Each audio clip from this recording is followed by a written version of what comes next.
to KU Online Dialogue on Challenges in Higher Education Coping with COVID-19.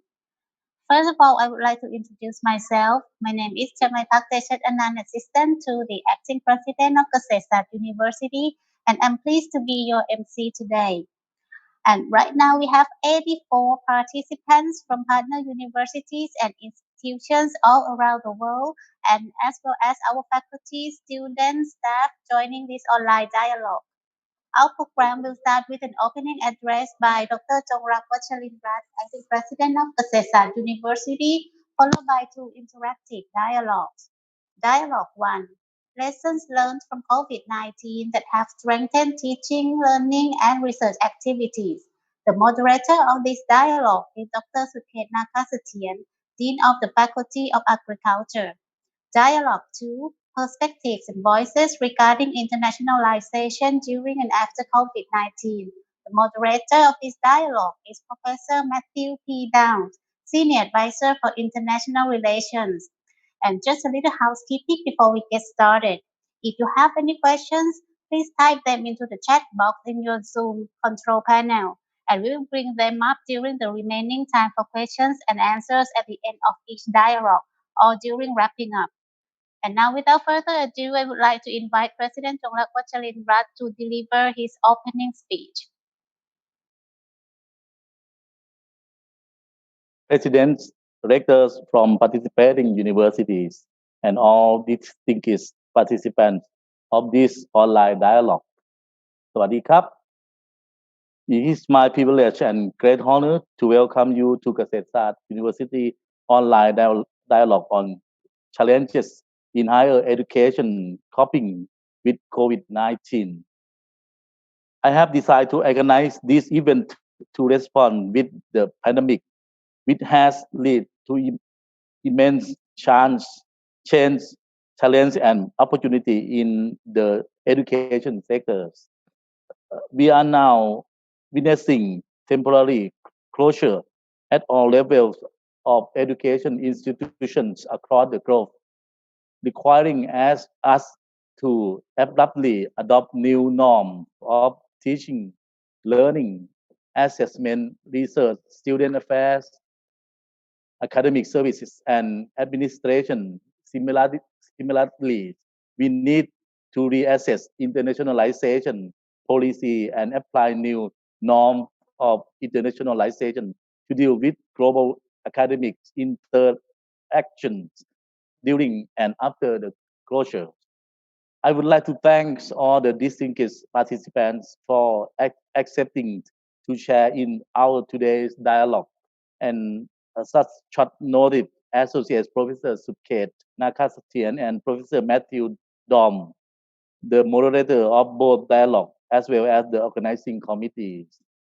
I take pleasure to declaring officially open by sharing with you Kasetsat University strategic plans of action during COVID-19 temporary closure, which I have already communicated to our students and staff soon after the outbreak start in Thailand. The strategic plans cover 8 aspects as follows. First, regarding student service, we are provide 500 million Thai baht emergency fund for students in the form of salary support forward as a research assistance, student loan, tuition reduction, or research fund for fight the pandemic. Waiving, reducing, or reimbursing university dormitory fees.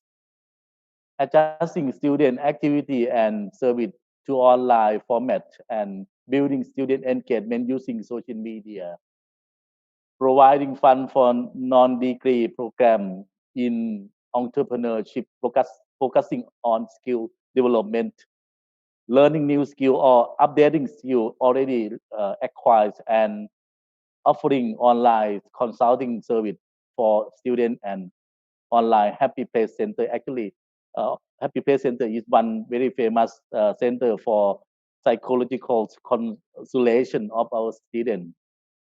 Second, For pedagogy and learning development, we have provided online instruction and supporting a variety of online educational tools and application for example Zoom and other similar programs that we know we have many programs in the world now. Train students and faculty and developing alternative method of instruction through our Center of Excellence Online. So I call the CEO. And deliver one-stop student service online and provides appropriate student study tool, software, equipment, and IT service for online interactive teaching and learning. Design prerequisite learning modules to be delivered online. Offer safe but flexible way for students to take exam in person. Enhance and improve the assessment of educational initiative and joining development curriculum-based degree program and practical training opportunity with industrial sector enterprise.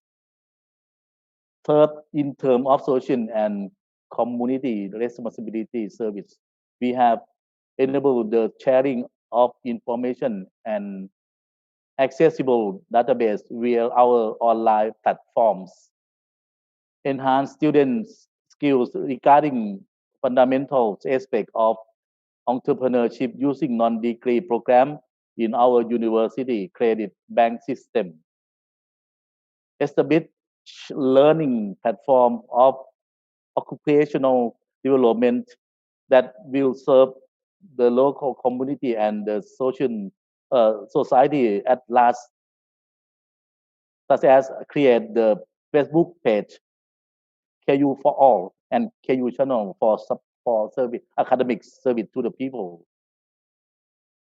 Create เกษตรศาสตร์ fair. Actually เกษตรศาสตร์ fair is very famous fair like a agricultural day fairs as an online Facebook page and other online site that can be used for distributing agricultural products, service technologies, and innovation which will improve the financing health of low income group and leverage the national and international standard of distribution, supporting voluntary work and activity of our alumni, staff, and students to help solve problems in the local community and in the society, and distribute university-made product and appropriate cost for people facing financial challenge.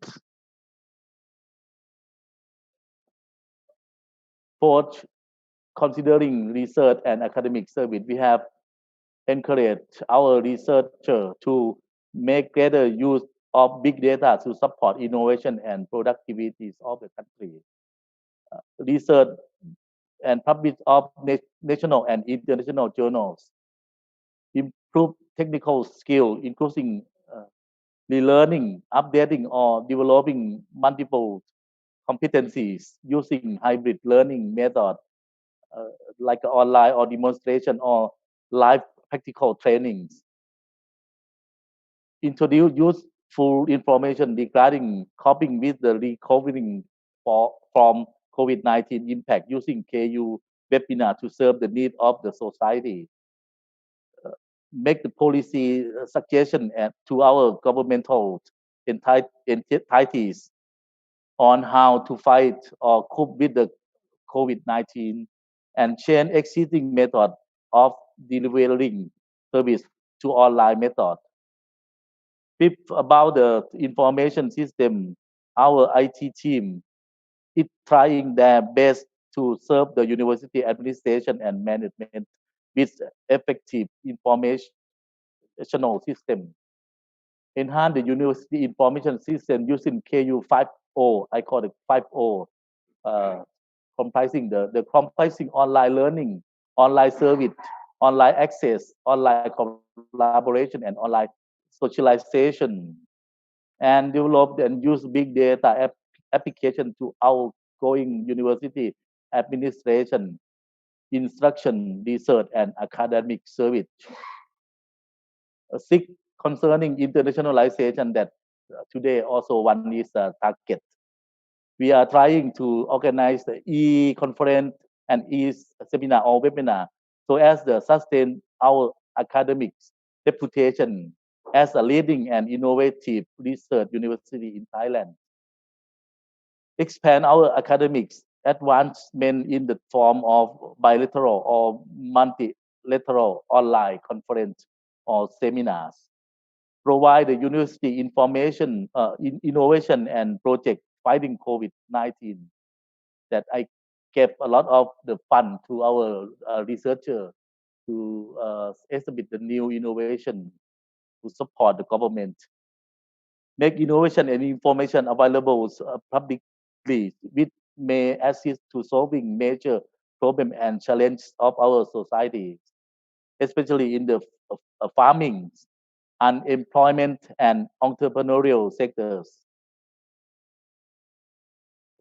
This disseminate more widely research work on drought, flood, air pollution, agriculture, and smart agriculture. That is very our university also keen about that field, like a drought, flood, and air pollution. Even we have the COVID-19, but also we have the other problem also from the environmental factors. Ex- Expand empower our research centers or station to actively assist people in need. Actually, we have more than 75 stations cover all the area of Thailand. Therefore, this station can be the center to distribute our knowledge to the people, to Thai people. Seven, in terms of administration and staff, we promote and fully support work for home by providing appropriate media and technologies and effective tools. Adjust working format to online platform using online module. Develop online course for academic staff and supporting staff. Enhance the skills and competencies of the university workforce at all levels, including learning new skill, improving existing skill, and gaining new competencies. Shift hygiene and healthy safety habits to become a new normal. Develop technical skill and improve staff foreign language literacy and help faculty and staff to adjust their mindset and adopt to new aspect of work and for life in general. Finally, in workplace well-being, we have modified workplace research area, student space, and office, and provide service and comply with a safety first physical distancing policy. Maximize the accessibility to service and the resources using online service in all respect possible. Supporting virtual reality or augmented reality activity for the well-being of students and staff. Maintain environmentally hygiene at all levels on campus. Design the campus environment and open space that comply with physical distance policy and sharing information and design recommendation to public park and public areas with the surrounding communities. There are some illustration with what our university has been doing so far, such as a formal announcement and informal communication with students and staff. Facebook page to support alumni, farmer, and small business owners. Sanitation and hygiene practice on campus. Facilities our local quarantine at the our second largest campus. Remedial measure for students, staff, communities, member, canteen, food store, and shop on the campus. Free food coupon to help student, community member, and canteen food store. Protective medical gear uh, products and donate for frontier health worker. Expand distribution channel to assist the farmer during the crisis.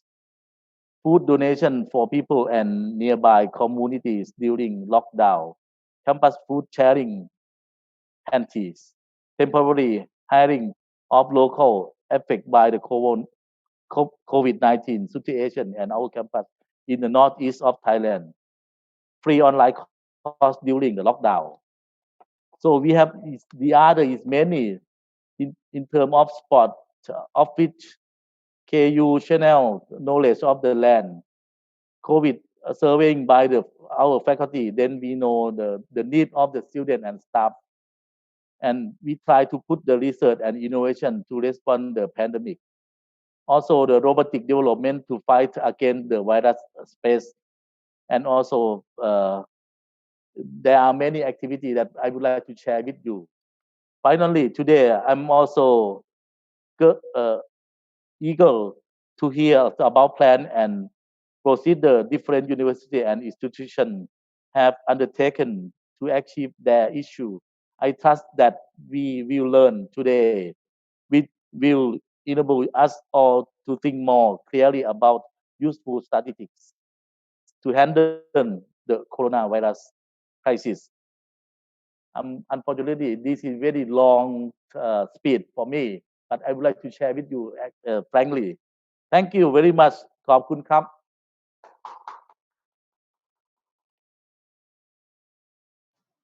Thank you very much for the remarkable opening.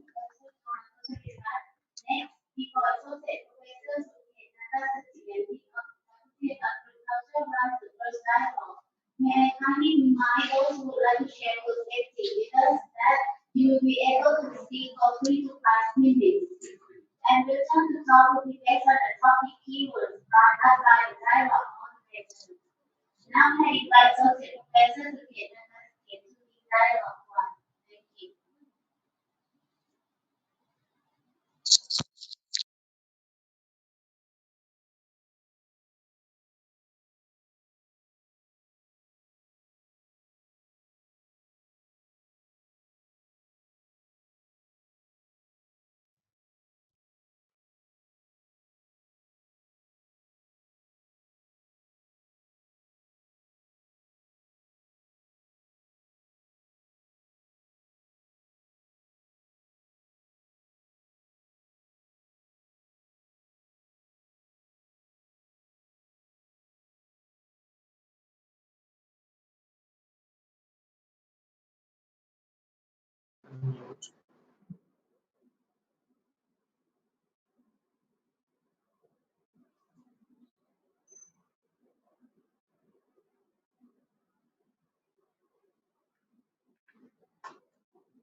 Good morning, good afternoon, and good evening to all our guests joining us on the first time in our history for the KU Online Dialogue on challenges in higher education coping with COVID-19. As we have been aware of what's going on around the world that are affected on the education, especially we who are working in the university environment. First of all, I would like to let you know that how we are going to run our dialogue. For my responsibility as the moderator, I'm going to run dialogue one, lesson learned from COVID-19 that have strengthened teaching, learning, and research activity. As we have been aware of for the what's going on around the world, this figure just showed like yesterday that on May 31st, for the confirmed cases around the world, that you can see, especially in the western part and the eastern part of the world, that you can see there's some change that has been going on. And this is a confirmed death. That I want to show you some background of what's going on. And school closure. This really affected on the university and schools, high school, middle school, every levels of education affected. And for the workplace closures, that we can see that some that's only recommended, some required, and some is restricted. And cancellations of the public events. That means mainly that uh, we have to mostly work from home. And for the restriction for the public gathering as well, that's why we are running the online on our communications today. And for the stay at home and as well for the public transportation, international travel, that's we are going to have the dialogue in that, especially on dialogue number 2, that the topic will be related to the internationalization. And for what I'm going to run the dialogue one, I'm going to separate our dialogue into 4 to 5 issues. The first one is administration and leadership. That means what we are facing to administer our educational system, the university, and as well for the leaders in the university have to do under this crisis. And the second issue is about teaching and technology, and as well for assessment of student and learning, and research, and student affairs, academic services.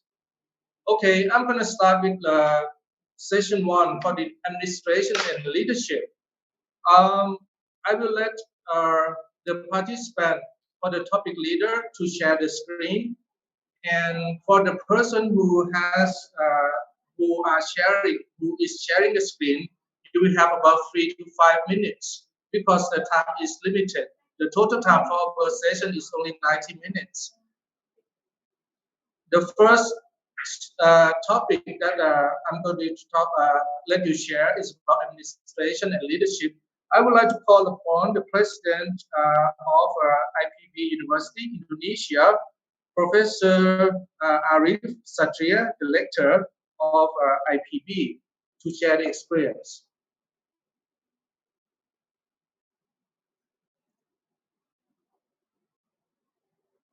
Good afternoon, ladies and gentlemen. Thank you, Mr. Chairman. First of all, I'd like to thanks for the invitation to share our experience regarding how to cope with the pandemic COVID-19.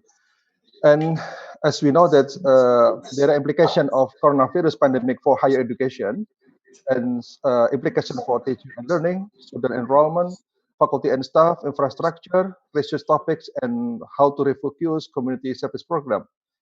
And what IPP has been done.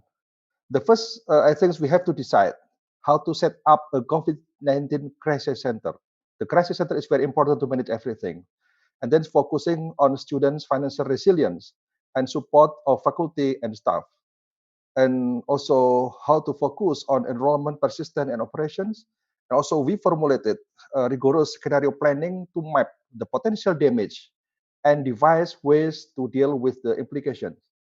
And IPB also fully aware of the need to look beyond the immediate crisis to create effective long-term strategies, both to get through the present and to safeguard our futures in the new normal that will follow. And I think also the last one is determined and highly innovative leadership is also very, very important. Uh, next, next, next. I think we can just going to 6. Yes, okay. The first is, ladies and gentlemen, it is the old.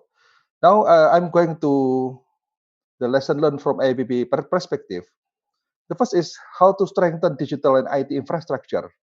It is very important to having up to date technology, because the coronavirus outbreak is likely to have disrupted several processes at our institution, and it is important to regularly review and update the technology at our institution, as this will help us to respond more efficiently in the event of a crisis.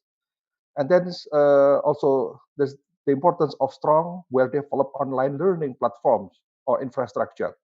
Like we use virtual learning environments, and also remote learning represents huge challenge. It also provides us with the opportunity to find the solutions with which in turn improve our online learning offerings for the future. The second one is force positive change in IPB daily life. And I think it is now we are aware about the importance of risk management in IBB level or in university level, because every industry is experiencing profound change and ongoing challenges during the COVID-19 pandemic, but few have experienced quite as much business disruption as the higher education sector. And the fourth one is the value of community. The value of community, I think during the pandemic, it is important that our institutions maintains regular communication with our staff and students during this time, updating them on the status of the situation and encouraging them to utilize digital platform that will enable human connection. Ladies and gentlemen, the next one is about equity or equality.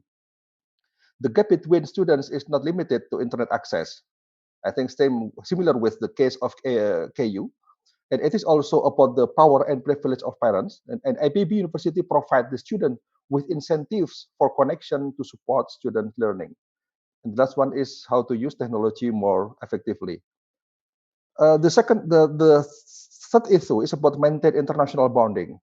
I think the value of international mobility and partnership within higher education is very important for us, because research project, collaborative research, I think we have to develop, we have to continue, because some have been cancelled or postponed, and then few G2G projects and applications have to put on hold.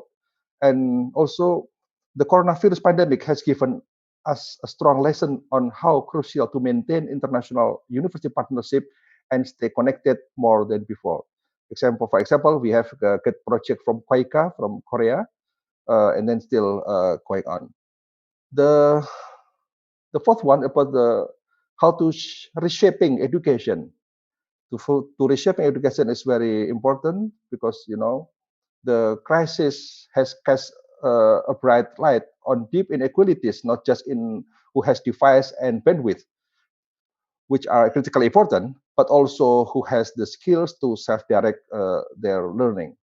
And I think how to reshape higher education, I think we have to invest on infrastructure to accommodate health protocol, such as improve student dormitory facilities, bus shelters, sport facilities, laboratories, how to facilitate sophisticated and advanced training for the faculty members and lecturers on high touch teaching learning methods, and then rigorous financial support will take place on all need investment, and virtual engagement environment with the community will need a very agile mindset of the IPB leaders. The last one is about the rethink research and community service management. I think it is very important for us to innovate research design and conduct to be more friendly with technology and uncertainty, and how to utilize more big data, meta-analysis research, and other scientific approach using virtual research and learning environment, and also how to formulate research strategies using the new normal approach. It will need agile mindset, thinking out of the box to solve research problem after coronavirus pandemic, and also reshape approach to communicating and collaborating with communities with the ability to adapt quickly, flexibly, and agile to deal with the disruption and uncertainty. It is the last slide about our research project. It's going to 16 page. The first is about we develop test diagnostic COVID-19, and then COVID-19 management instrumentations, COVID-19 preventive drugs, ingredients, and also we develop research on medicines, or medication materials, COVID-19 sportive drugs, as well as the engineering models for COVID-19 outbreak controls like software, economic social policy, and humanities. That's all. It is what already done by AP University. Thank you very much. Thank you so much, Mr. Rector. It is such a wonderful wide range of work that IPB trying to develop and working on it.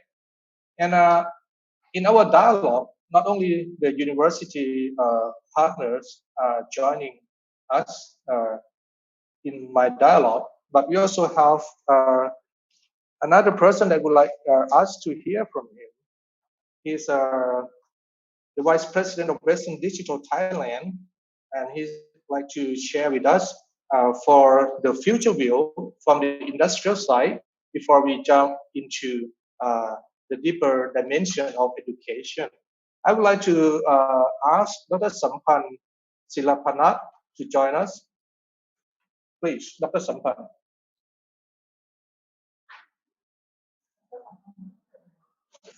Could you please turn on the microphone? Dr. Sampan, can you hear me? He cannot hear me, I guess. Dr. Sampan. Okay. Hello, can you hear us now? Yes. Yes, Okay. yes, yes. Okay. Good Please afternoon, share with everyone. us on your view on the industrial side, please. All right. Thank you, Professor Sutkin. Good afternoon, everyone. Let me take about 4 to 5 minutes talking about industry perspective to the COVID situation. Let's start with my PowerPoint. Just give us a second.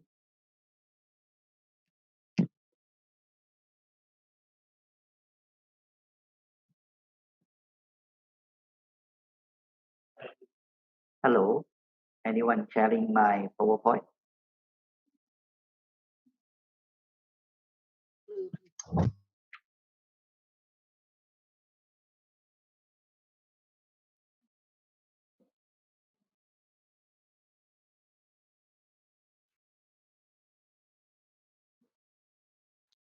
Can you share directly from your computer?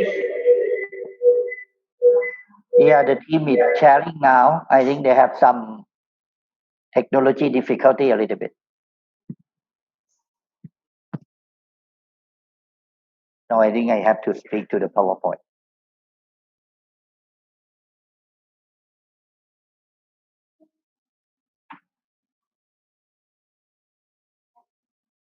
Just give us a second. No.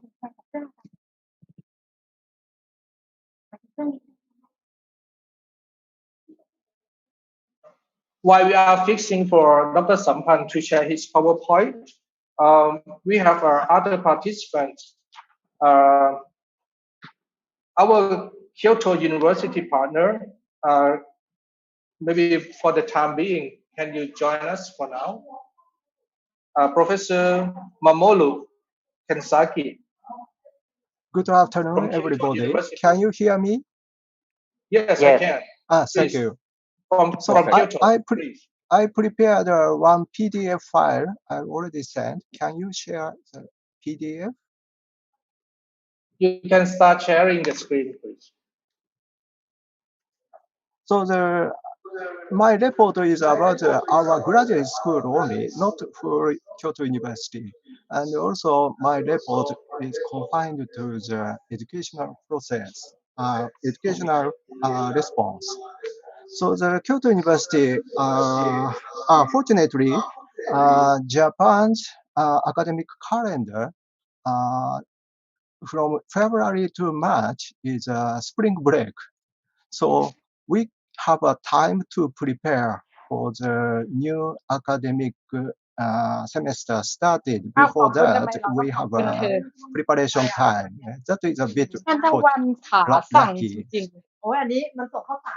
Oh, so no PDF coming. ขึ้นไปก่อนนะแบตจะหมดไปใช้เพื่อนไม่เข้า Thank you นะจ๊ะพี่มาจากร้านจนมาถึงนี่แล้วไม่ใส่ไหนเอาเชื้อมาติด Could you please, everyone, please turn off the microphone? คุณอำพรทำไมมีเป็นคุณอำพรขึ้นมาบนไมค์ขึ้นมาบนจอใหญ่คุณอำพร Sorry, my Please, PDF not everyone, turn appeared off the yet. microphone. Yeah, sorry. Can you share directly from your computer, sir? Dr. Kensaki, can you share your PDF file? So can I? Okay. Okay, Thank you. it's on the way. Oh, this is not my file. Okay. So I give the microphone to Dr. Sampan.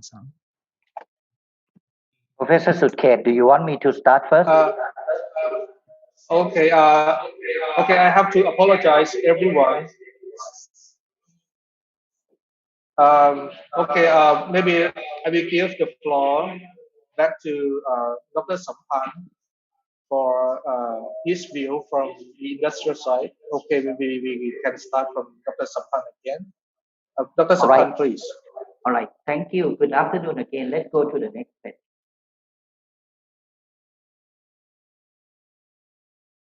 Okay. From industry perspective, actually, before COVID time, this T scenario is always with the business and industry. We're talking about recruit, retire, and retrain. When the COVID time coming in, these T stuff have been moving very fast. Number one, you will see more retiring from the business. And a lot of people may be going for early retirement. And if those people cannot adapt or change themselves to the situation, at the same time, they might have not the right mindset to move forward with the business. So those people will move to the retire section. Number two, for the people remain in the business, we will do more retaining to the people. Whether going to be upskill, reskill, that we need our people to take the challenge of the new business chapter. Last but not least for this one on the recruit. Two things from the recruit standpoint. We will recruit less people than the past because we believe whatever we have left is much more than enough than what we need.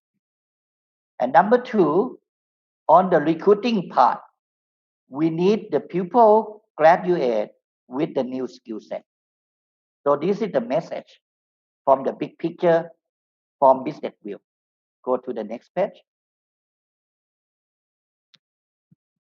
We can click off, everyone. Sorry. One more. Okay. We see from the business point from outside in that new graduate that we see couple of goals that we want from university. Number one is, don't go yet. Okay. The employability. This is the most challenging part for Thailand mainly. We see a lot of graduates are not ready to work since the first day. So the industry and business need to take those graduates to do the 6 month or 1 year training. So if possible, it would be a greater if university start to set the goal of new graduates to be employability and employable right at the first day when we hire the people. Number two, which is very interesting for university, sustainable.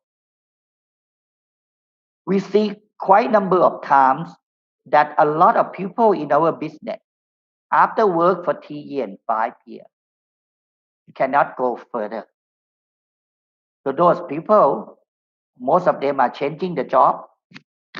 Some of them we're looking for retiring them since they cannot move forward. So the university not only focus for the graduate to be employable, but need to be sustained and success in the long term in the career. The two little things that we want to expect from the new graduate from university is environment friendly and sharing mindset with the community, because we need more people with this mindset to move forward to the futures of century 21st challenge. Next page, please. We can click off. Sorry that I put the animation. I think one more. Okay. Oh, sorry. Go back. Okay.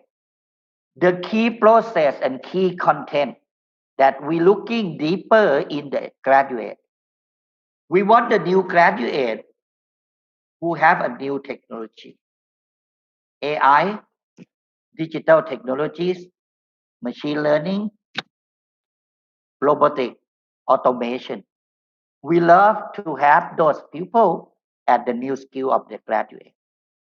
Number two, we want to see university start to educate and teach the student with business approach, project approach based to the people.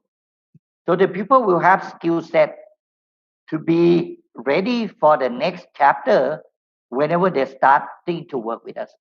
No need to waste time to be trained by the business people. And the most important one of the processes, we want the new student with the research skill. Okay, last page. I want to share with one presentation that I was attending from McKinsey 3 weeks ago. This is very interesting. The McKinsey presenting to me that they got the new group called Generation. What they do, the Generation company subset of McKinsey go to work with the demand side, business sector, and come to work with university. And they take the demand matching to the supply and design the test and short training to the student. Most of them are the last year of graduation. And what it turned up after they do it for 12 countries, they say that 79% of the students get the job within 3 months at the bottom one. 84% of these new graduates are outperform the peers who graduate at the same time. So this is the two KPI that the generation under McKinsey have been launched throughout the 12 countries. With it, I see it very interesting that we see a lot of gap in our country, that demand and supply never be met on the same road. That's all I have for today. Thank you. Thank you so much, Dr. Sapan, for sharing with us from the point of view from the industrial side.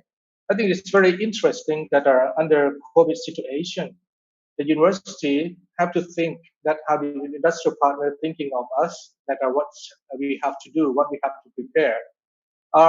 We are under the issue of administration and leadership.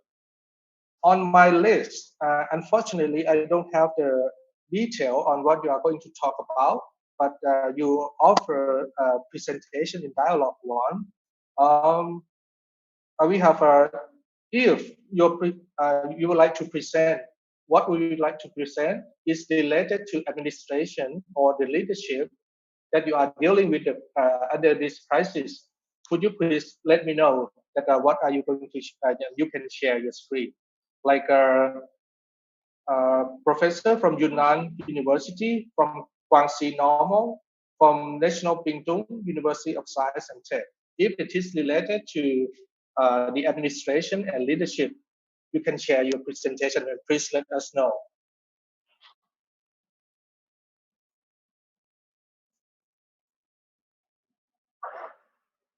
Okay, Paul. Okay, I will let Paul? Paul Chang? Yes. Share screen.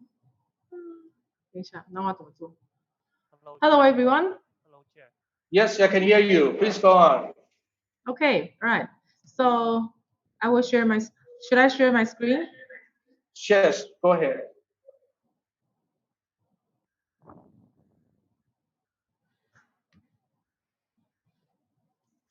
Okay, I will just go ahead.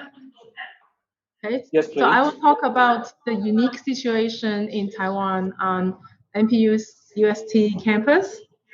First day is never a lockdown in Taiwan. Students attend school regularly, so most of the classes just goes as it was. There was not much of a change. And on NPUST campus, students returning from overseas or in contact with patients were quarantined or self-isolated, and we provide dormitories and special um, rooms. And the university will offer help, like provide food and possible any documents they need. There were fever and respiratory infection reported, but there were no confirmed cases. So relatively, MPUST campus didn't have to do much to deal with the situation. 我不能换 slide. Okay. Next slide. Don't know. Maybe. Mhm.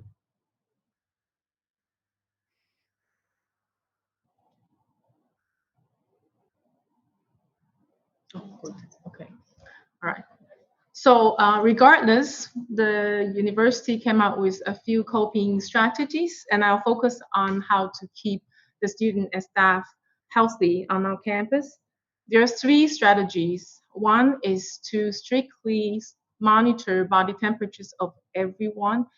Staff, professors, and students could enter and move around the campus without any restrictions, but the body temperature has to be taken when they enter buildings. Second, one of the unique situations that the masks were rationed in Taiwan, and one of the major tasks for the Office of International Affairs is to help international students to get the mask that's essential for their health. The third is a few arrangement that we made to keep the social distancing possible in the classroom and the office. And there are a few academic activities that we had to adopt to, including online courses. First, this is a picture of body temperature taking exercise that they were staff members at the gate of every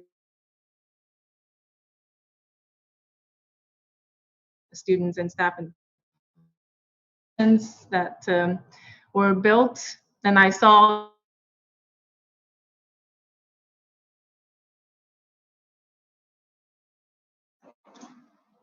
I lost you. Are you with us, Paul? Paul, are you? Paul, are you with us?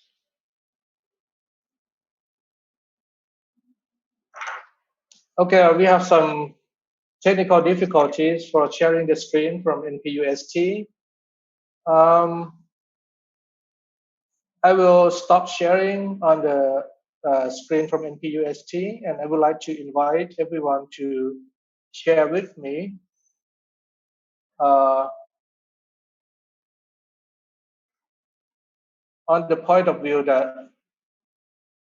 I have searched and do a little bit of homework on checking on the update. Now, I get this topic from Times Higher Education.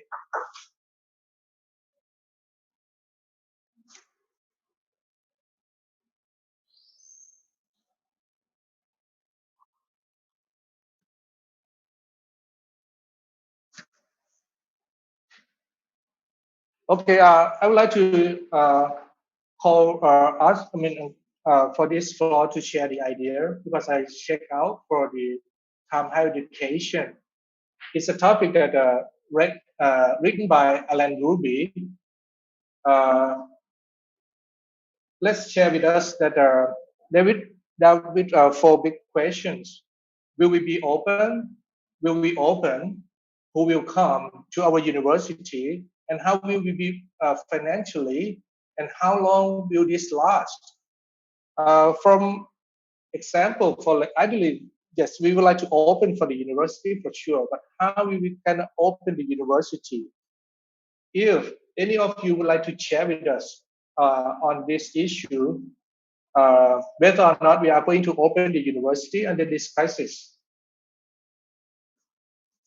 please raise your hand and you will have the microphone. Will you open the university? I would like to add something on this, if it is possible. Yes. I'm Maurice Kuipers from the Netherlands. Welcome, everybody. Yes. Welcome. Please join us. Yes, in the Netherlands, because we are all focusing on the data we get from countries, how much people are infected, how many people are died, and how many people. But what we realize is that there are a lot of differences in counting. So we are not always aware what really is going on in every country in the world. So, for example, I always get questions about the safety in the Netherlands because there are 6,000 people died, and still we don't have a real lockdown. So students and universities are asking, is it safe for students to come to the Netherlands? We have decided in the Netherlands to open all universities and to give all the students abroad, they are welcome to come to the Netherlands because it is safe. Of course, we have also the social distancing. We try to avoid a new outbreak, let me say this, of course, but we have a kind of way of working together, way of working in the Netherlands that try to open but also be careful. We call it that means now the university already open. Yeah, most universities are open, and we have all universities have their individual right to say, okay, we don't want inbound, we don't want outbound. But at this moment, most universities say, okay, they can come. But there are also universities say, okay, we stop for the fall semester, that is from September till December. We don't want students to come in or going students to go out. But there are also universities who say, okay, we are organized, we are bigger, we have the opportunities to organize classes in smaller amounts. So, the size of the class is reduced. Yes. The size, the in-class. No, some universities say no inbound, some universities say inbound are welcome. So there is not a general law or it depends. restriction. It depends on universities. Yeah.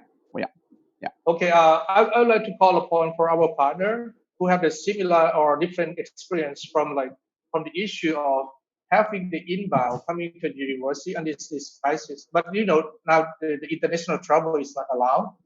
But how do you think about to let the students from the outbreak or in the area that the outbreak occurs to come to the university or not? Any of you would like to share on this issue? Whether or not we're going to let the students from the outbreak area coming to the university environment, or what is the way that we should do? Yes. Yes, please respond, Dr. Morris. Yes, I think, yeah. I think we should invite. We should be careful not to be afraid to invite the students and to give them the chance to have that opportunity to have an international experience. Because what now is happening is that everybody is retreating to his own borders and trying to. Of course, there is a kind of health issue going on, but I'm sure every country knows exactly what it means for a student to go to a certain country, and if it is safe enough to have an international students there. Yeah, either inbound or outbound. Yeah, you can say, okay, you have to have a test before you go. You come in the first week or 2 weeks, you have to be in a kind of quarantine. There are all options, the health, follow the guideline of the country. The health yes, guideline. But don't say we are not open. That means if universities are doing this all over the world, that means that we are going to be a kind of. We should always be open for students to have that experience because we are the only one. That is a good news from the Netherlands. I saw the hand from Dr. Mamolo from Kyoto. Yeah, in case of Kyoto University, we close classroom completely closed from April and until now. And this online lecture, but the online lecture is continuing until the August. So our first semester. So you do the 100% online? Yeah, 100% online. But our research activity was partly allowed. So the decreasing the number of staff in the laboratory, we continue the research activities. That is the situation in Japanese universities, I think. To be students can come and go to the laboratory for the regular for their routine work. Yeah, but the classroom was closed. Yeah, but at this moment, our classrooms in the Netherlands are closed for the university and higher education. And we are reopening ground school. Hello, can I hear? Yeah. Yes, from San Prabhu. Yes, Yamaguchi University just opened for. Oh, Yamaguchi. Oh, Dr. Masato. This is Tamimoto. And Yamaguchi University just opened as of June 1st. And then we open for just periods because this is opening for newly entering students because they never experienced any life in the university. But rest of us is still closed and using the remote lecturing. It is very difficult for us to open for foreign students right now, but the student remaining inside of Japan is very safe. Relatively, Japan is a safer country, and Yamaguchi is just 37 cases of infections. That is information for us. But we are also afraid about second and third wave. Third wave is coming. I see. The second surge. Yes, thank you. Yes, from any of us who has the hybrid ways of administration, like letting the student come into school, or some part that do in online and some part coming to school. Any of us has that kind of experience? Please share with us. That you start opening the classes. Hello. Okay, Dr. Astria. Yes, please. Thank you. Thank you. Thank you for the time. So my name is Irfan. I'm from ITS Surabaya.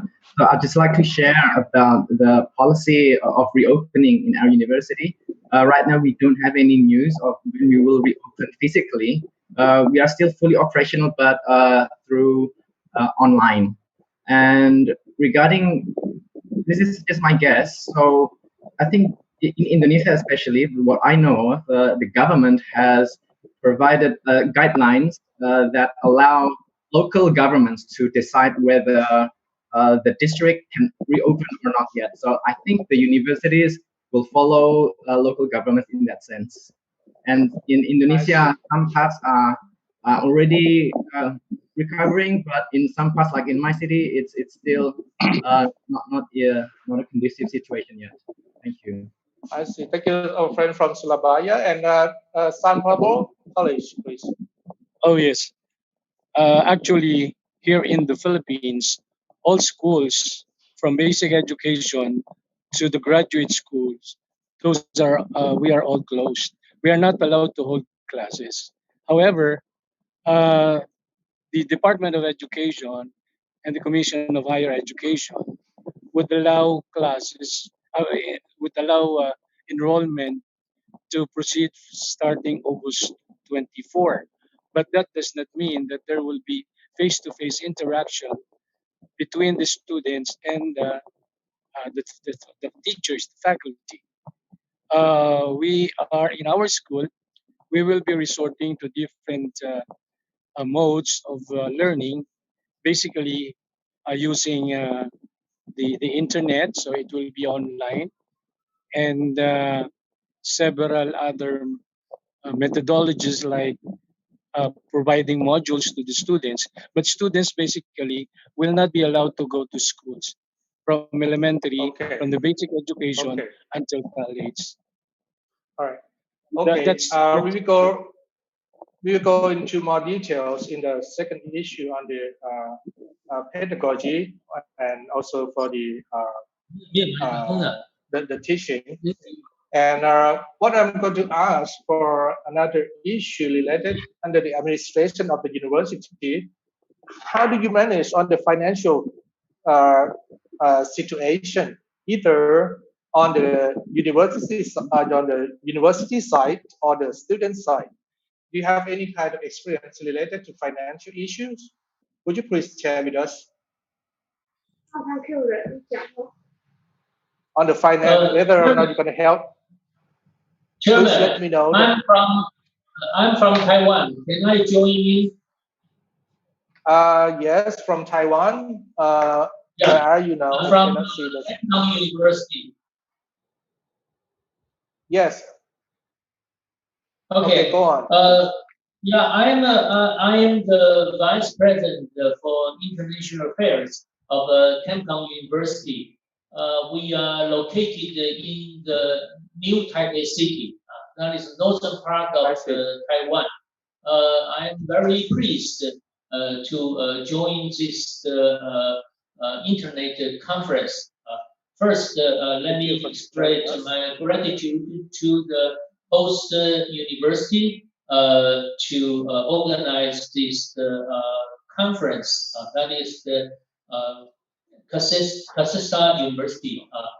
I just briefly just express our experience. I think the best lessons or benefit we learned, we got from this COVID-19 is that we strengthen our so-called internet courses or the remote teaching. Originally, our school also tried to promote these kind of teaching skills. I think, but only partial of the faculties are willing to do that. Most professors still stick to the in-class teaching. The in-class. But because of this impact, although we are not seriously influenced by this COVID-19, as you know that actually we can still go to school regularly. But we prepare for that. So we order all our faculties have to learn this, Yes, remote teaching. Mr. Vice President, yes, from the issue related to the teaching or the preparation, we will talk deeper in the second part. Okay. For my question is, how do you manage financially, either on the university side or on the student side, on the administration? Do you have any preparation or this kind of issue in your university? Preparation? Yeah, for the financial. Oh, For the financial issue. Yes. Financial This is issue, my question to the panel. Yeah, financial Either issue. Do the students have any problems, or any of us? If you have this kind of preparation or issue related to the financial problem, how do you solve this kind of problem? Could you please share with us? This is University. Fortunately, I think most of the students, because they can still come regularly, I think we run the normal business. Even without the COVID-19, sometimes we could provide some financial assistance to some disadvantaged students. I think the only lose for us financially is that some of our foreign overseas students they cannot come back to the school, so that they register, but we only we take only partial of the tuition. We cannot receive the full scale of tuition. So I think that's created some financial burden for the university. But fortunately, most of the students they still registered. So I think it's still okay. For some, medical facilities, our government also provide some support to university in Taiwan. Okay, that means like for both the university preparation and on the governmental side that are also being aware of that what's going on for the to support on the finance for the students. And any of us has any similar or different experience on helping the students? Yes, let me explain. Yes, because please. our students have difficulties of getting financial support from the families, or sometimes they lose part-time jobs. So university also asked the private sectors to provide some donation. And recently, local restaurants and also the supermarket provide 1 million Japanese yen or 10,000 US dollars. And also Japanese government provide 1,000 US dollars for each person in Japan. So maybe we can donate for university. I just donated about 1,000 US dollars today. Okay, you do it yourself too. Wow, that's great. Yes, just because of the difficulties of the many students facing right now. Thank you. Yes. How about from others? Other universities have different or similar experience on financial issue, either on helping the students who like lost a part-time job or cannot pay, or asking for paying tuition and fee, like the late payment. And how do the university respond? Dr. Nawata, please. Oh, yes. Kyoto University has the same problem too. Actually, students are really in trouble. I heard nearly 20 to 25% of students are considering to quit the university because of the financial difficulties.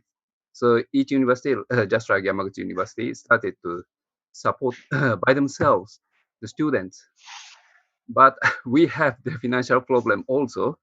So generally, we request the donation. So we use a donation. Yeah, we also already received the request to donate some money to the university. Any university, and also like, we have the very big the problem about the university hospitals. University hospitals are the center of the local medical works, and due to the COVID-19 issue, most of the university hospitals are requested to cooperate to cope with the virus. So this year, the university hospitals have the very serious financial problems. So we already requested the support from the government. Thank you. I see. Dr. Yoting Seng, could you please turn on the microphone? Okay, yes. Yes. regarding the financial situation that we have here on campus is that to all the students who are doing their online learning from abroad or from home, the university try to refund 15% of the tuition to the student to reduce their tuition burden. I think this is the measure that the university has taken for the student on campus. I see. I see. Okay, and that is an issue related to our the first part that I would like to share with you. And the second issue in my dialogue, I would like to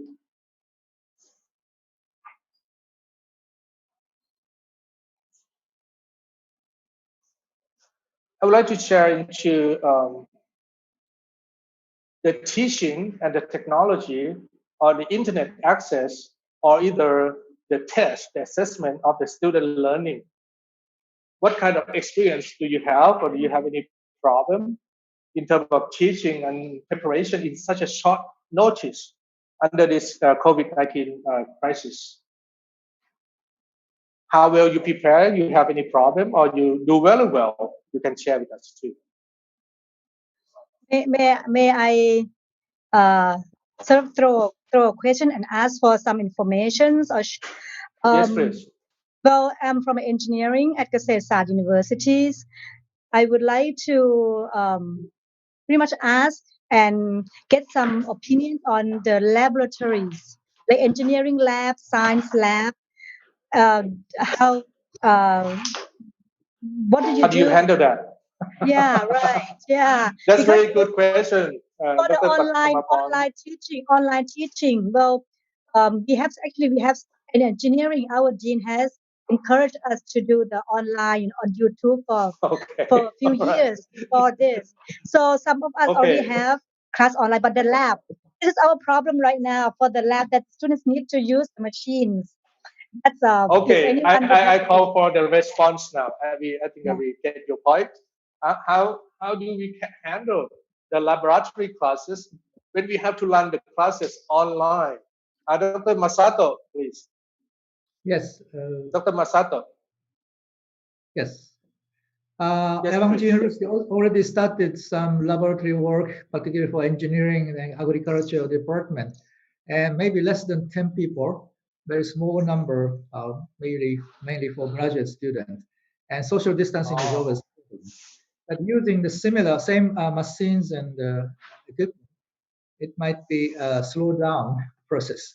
But those field experimentation and other laboratory.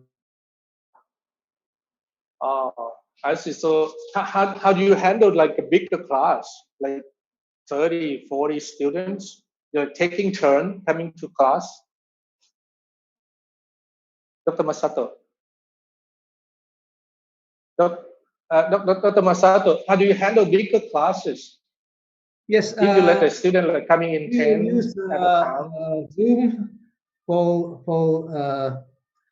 a similar way, but more than 50 students, it is very difficult. So we will split into the smaller group and let them to stay in different rooms and using the Zoom or devices to share the classroom.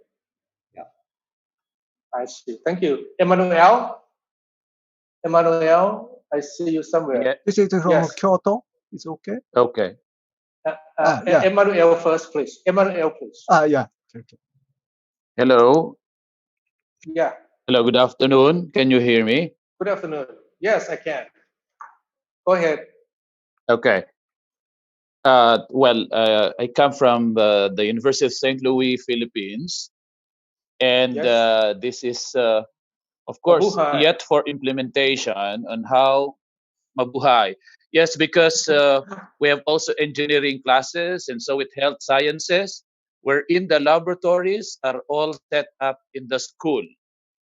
And therefore, because currently government is so strict in terms of quarantine procedures and all that, so our plan is to use the laboratory by batch very soon when the government shall allow the use of the laboratories on a face-to-face basis.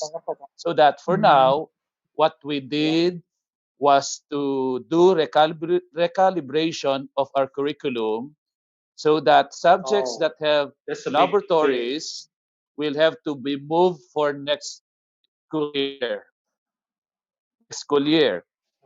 Now, our main issue for this term, because we are starting our short term June and July, or like summer term, our plan is that, which is allowed by the Commission on Higher Education, that our graduating students cannot also exit the school without utilizing the laboratories that are expected for them to use, and also to be able to acquire the competencies. That's why our plan is we get them by 10, and then eventually, well, the rest, because our class size is like 40 to 45. So the laboratories that are set up are meant that we can only get 10, and then while the others are also doing their online tasks. So it will be like very strict face-to-face or actual use of the laboratories, especially for those 21 years old and above, based on our Philippine regulations that only 21 and above would be allowed to go out of their respective homes. Okay, there's a curfew time too. So All right, thank you so we are much from anticipating the that by Philippines. I would like to call for Dr. Ying Wu. Dr. Ying Wu, please. Hello. Dr. Ying Wu, please. Hello. Yes. Hello. Oh Yes. yes. So my name is Ying Wu, and I'm from Southwest Forestry University in Kunming, China, Yunnan province. I would like to show something about the lab session. Actually, I'm from a foreign language school because we don't have the problem of giving a lecture or seminars to the students of an online course. But I talked with some of my colleagues from science and engineering school. They got some problem, but at first, but like in order to ensure that students receive education, qualification, that kind of a quality classes, they just try the best to experiment can be broadcast live to all the students via room, and the student can give instructions, and the graduate teaching assistant follow their instructions to finish the experiment simultaneously and collect data. And after the lab course, the students are expected to finish a group of reports based on data they collected from experiments. So I think all the students not in the lab in person, but it can really make them feel like they are by getting experience the same as the peers on campus. That is my share with the panel. Thank you. Hold on. Let me get it straight. So your colleagues, what they did was they actually do the experiment, measure everything, get the data, and have the students sort of like use the data they are showing, right? And so Yeah. I can do it also. Okay, all right, thank you. Yeah, thanks.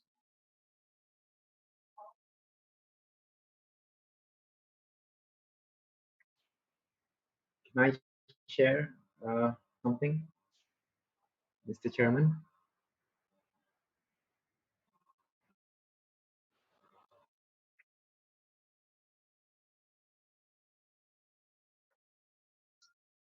Hello. Okay.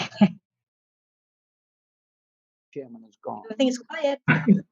Okay, can I share something Anyone else? regarding the lab in my university, ITS Surabaya? So I teach electronics. So for electronics, so there's a guideline from the management that if it's possible, all the labs should be converted to simulation. So for this situation now, it's very unfortunate. The campus is closed. What can we do? So one of the guidelines is to make it easy for students, if it's possible, to do it by simulation in a computer at home, so they could do that instead to replace the real experiments.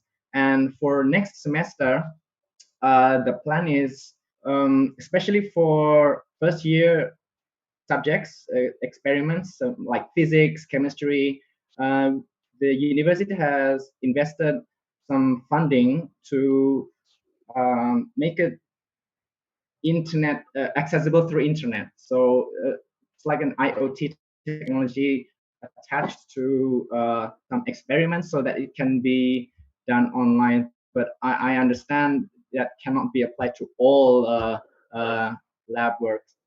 Thank you. Okay. Okay. Any of you would like to share with us on the about the teaching, and how about the test, the examination? What kind of experience did you have for the examination test? This is from Hiroshima University. Okay, from Hiroshima, please. Oh, okay, not testing, but the big class. Actually, I teach moral education for precepts teachers, and the total number is 500 students. So they signing up, but unfortunately, we don't have such a huge classroom. So we would divide into 3 classes: 200, 150, and 150. And we need to ask part-time lecturers from outside. But this time, we cannot provide face-to-face classroom teaching. So we deliver online classes, which means we don't need to divide into 3 classes. So we use Blackboard system as a learning management system. So each student will access to the Blackboard. Then they watch PowerPoint slides, and also they write their ideas to the discussion board. And sometimes it's like go to like discussion rather than like the hands-on experience. Yeah, into smaller groups, and within smaller groups, about the 5 or 6 students will exchange their ideas. Then they will submit the idea of group. Okay, so I'm not sure whether next year we would never ask part-time instructor outside. Okay. But other so than that you have like helpers. Yeah, we hired more TAs, teaching assistants, this year. I see. Okay, I see. So you create a new job. Okay. And how about the tools? How about the tools that we have been choosing and have been used already for the tools? Do you choose the right tool, or is that because the teachers or the lecturer are familiar to the tools and you pick that tool, or what kind of criteria do you choose to choose for teaching for this to our students? Could you please share with us? How do you make a decision on what kind of tools that will be appropriate or will be it's good? mandatory by the university at our. So we're using MS Teams as the tool for having classes with students. So that's our tool, not Zoom, not other platforms, but MS Teams is the platform we are working with. I must say it was the first time I'm as a professor working with MS Teams. In the beginning, of course, it's new, but eventually it is working very well. Even you have to adjust, of course, your classes to an online way of teaching, and it's different from face-to-face. And especially, I think the assessment, there's something where it's very different now, because having a kind of exam on the end, a written exam, there are kind of tools for that, to use that for students, but most teachers are redesigning their assessments with the same learning outcomes and the same quality into kind of assessments like reports or presentations or individual oral exams. So there is a switch from the traditional, say, written exams, of course, because we have to work online, and we are working now more with assessments, reports, and all kind of individual kind of exams. So there's but we're using MS Teams. I see. Thank you. And how about the side effect from the tools that we use? That I checked on the online for the teacher college press. This is what's the side effect? The important questions to ask about going online under the crisis of the COVID-19, and they have been discussing about what works for what works for who, and what and who get hurt by what we work for what and how get what and who get hurt by what works. That means for the tools that we choose, we think that it is appropriate for us or for some students, but it might not be appropriate for the others. Do you have the similar kind of experience, and how do you evaluate your tools in a very short note, in a very short time? Dr. Mamolo, please. How do you evaluate your tools? Well, obviously the side effects. There are, I think, the positive impact and negative impact. The positive impact, Kyoto University, very long 10 years, we try to enhance the online lecture, but never exceed 10% of staff use the online system. But now, 100 lecturers must use the online system. That is a very positive impact. And also administrative meeting also all change it to online. So it's a very effective and very quick, save time. So, but the negative impact is, I think, the face-to-face and hand-to-hand teaching for especially laboratory work. Of course, everyone pointed out it is very damaging. So I think even of course, COVID is totally negative impact to us, but there surely is a positive impact, I believe. There. Thank you. Can I ask a question? Yes, yes. What I'm realizing, or what I hear from students, they don't like it. They miss they don't like the online remote way of teaching. They feel alone at home. They miss the contact. And we are talking about how we can provide for students, but the students is a central way we are teaching because of the student, and they feel alone. They feel they are okay, they are doing this, but they don't want to do this. They're missing the contact, they're missing the teacher, they are missing their classmates. So there is a very big problem we have, because we provide education, but we don't do anything for that kind of community, what we need to build up in your own country. I think, for me, I think the 100% online is not good for the long run for the students even. Even my son right now is third years. I mean, he's not a super like studious student, but he said that online make him sort of like you really need a big discipline on the student part. And it seemed that during the COVID, I've been with him during this so-called online with the teacher, and how I can see from the parents' point of view, and as my son, third year students engineering at July, studying online, it's very it's lost contact, and it seems like they complain about the teachers more. You know, the technology. They're not getting into the content. They're comparing the teachers. And also they're more like the students, the teachers somehow they lost contact with the teachers. The teacher doesn't respond or something's wrong with the teacher, the technology, the teacher is not even compatible with the technology. So many problems, and I lost contact many times. And it's in all and how the students complain about their teachers. Okay, thank you, Dr. Patamaporn.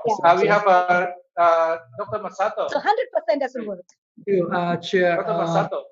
We also have to take care of the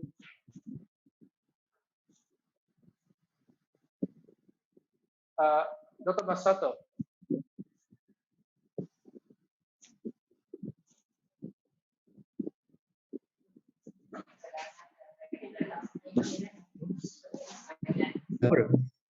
going on in this university. Dr. Masato. Yes, obviously we have to take care of those stress accumulated, particularly the newly entering students. That they didn't have enough information and for working together and studying together with a friend. So we need a follow-up for those students. Dr. Mamoru. Yes. Dr. Mamoru. I also agree that for students, it is good or not. I think that's a very bad system. But after May, I sent so many email and respond to the student. That is quite different from before Corona. So the individual communication increased after the Corona online lecture. So that is another phase of the reality. Thank you. I see. Dr. Lisa. Dr. Risa. I'm Reza from Sriwijaya University Palembang, Indonesia. Just a few opinion about the going online during COVID-19, especially to teaching online teaching for students. We have some problem also when the online examination. So there are few students that have attitude like a cheating. So there's a problem for us there. Maybe some of you have alternative techniques to how to give a student online examination to better a result for them to not cheating. Thank you. Mr. Moderator. That is very difficult. Very difficult. And before we get Dr. Patamaporn, please raise your hands first. Actually, I want to hear the list. Dr. Patamaporn, please turn off the microphone. Please maybe Dr. Maurice have an answer. Yeah, the people in queue. Dr. Myla. Dr. Myla. About cheating. Dr. I have Myrna. Dr. Myrna.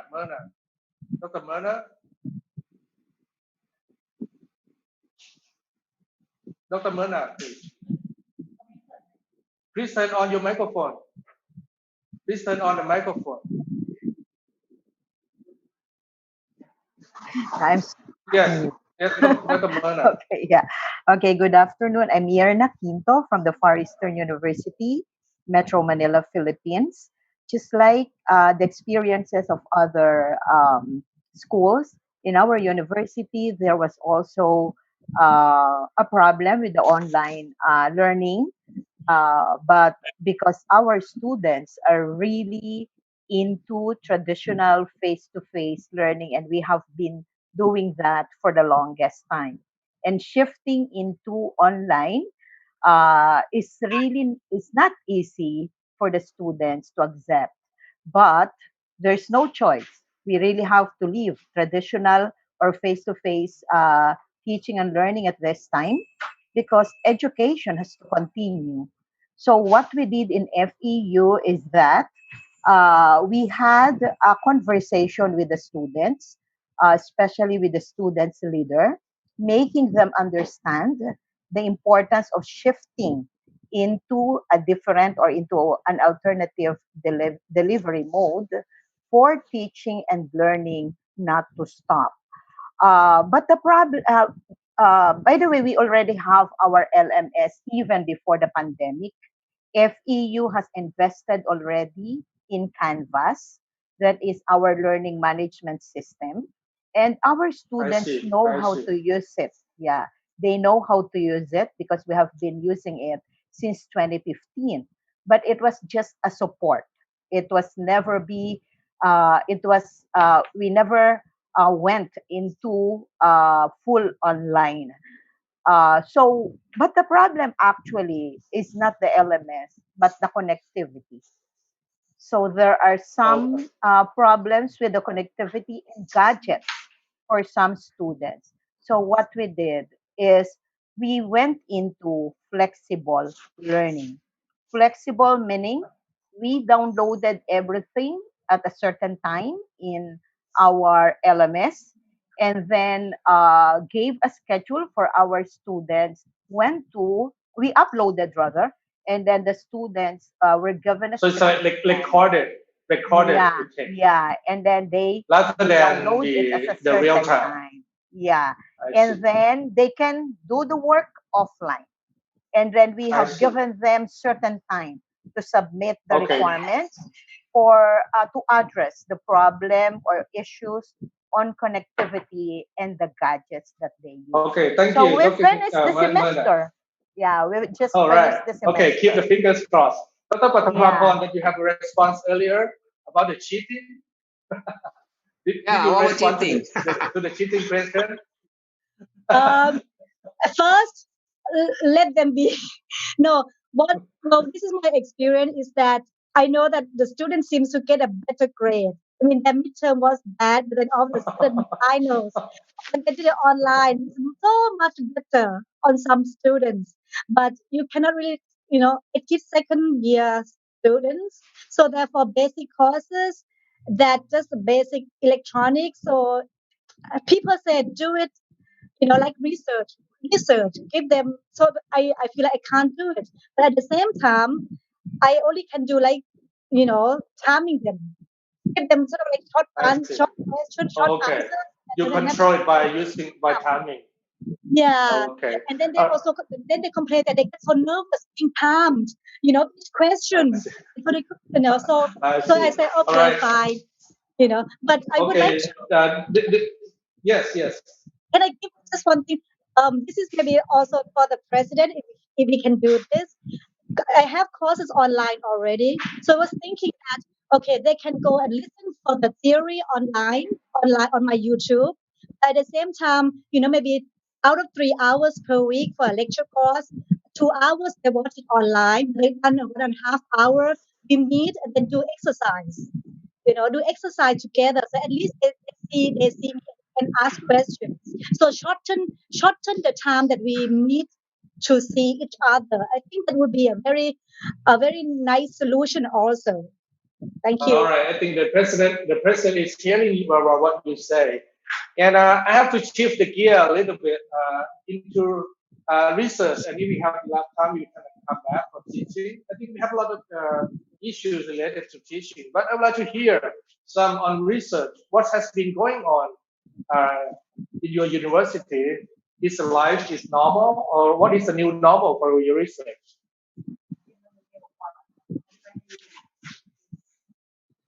Okay, I'd like to shift the gear to research now. Emmanuel, please. Emmanuel, on research. Yes, yeah. Good afternoon. I was supposed I raised my hand to answer something on assessment, but anyway, we also have some Okay, you have to because shift the gear to research now. okay. Sorry, because that might be of help to those who are asking how will you avoid cheating. But anyway, if we don't have time, I can go to sharing about our research activities. I would like to hear it. Okay. Would you like? Okay. So our school has been using a LMS, no, just like my colleague from FEU. We have been using the learning management system platform which allows, therefore, students to really be using online learning synchronously or asynchronously. Now, speaking of cheating, we have trained our teachers such that if you give a quiz, for example, a 20-item quiz, that students will have to take the test. It's an extra effort on the part of the teacher to divide the group into four. Like first 10 will take this, but these test questions in a bank, 20 items, for example, can be like randomized. And therefore, with a limited time within which they need to complete, cheating has been avoided. Okay. All right. Okay. I think we got some response about the cheating. Sure. All right. Okay. Let's move Let's on go to to the the research. Please. Okay. Let's move Yeah, on to the very research. quickly. All right, sorry. So I let me just share to you that the research continues even during the pandemic, and we have research heads from different departments, other than a university-wide research structure that will ensure that faculty remained doing their researches. So to be able to like present their proposals or research concepts, for example, which will start the process, we do use Zoom, where they can present their proposals, and then eventually they're Okay. asked to write a formal one and then send to the body, and then you go also to Zoom or like Google Meet to be able to let the I see. process continue. Okay. Thank you. We have a friend from Yangzhou, Dr. Miao. Dr. Miao from Yangzhou. Ah, yeah. Nice talking to you, our colleagues and friends Please. from different colleges. That's a very good way to communicate this way during the pandemic. Yes. Uh, Actually, I want to talk about the online teaching, but right now, Professor say we need to talk about research. So actually, Yandere University is now open to students, but the students can return on their own choice. However, the return of some students is compulsory or mandatory, especially those MA, those master students or master candidates or PhD candidates of science. So they have to go into laboratories to do their research. So particular information, I have got no too much idea. Yeah. I see. Okay. Any of us would like to share for one more round of the research? Dr. Said, Dr. Said, please. Yeah, hello. My name is Mohammed Said from Sriwijaya University. We are here together with Dr. Reza joining this Zoom meeting. Regarding with the research, actually, at this time, we also conduct some research schemes that university held as well as the government held. The only problem, the process of the research is during pandemic is quite slow because of competition of the proposals and also evaluation of the proposal and the conducted research itself. And also the research we we employ some students, gather with students working in the laboratory. However, some students during the pandemic, they live in their own cities. It's quite far away.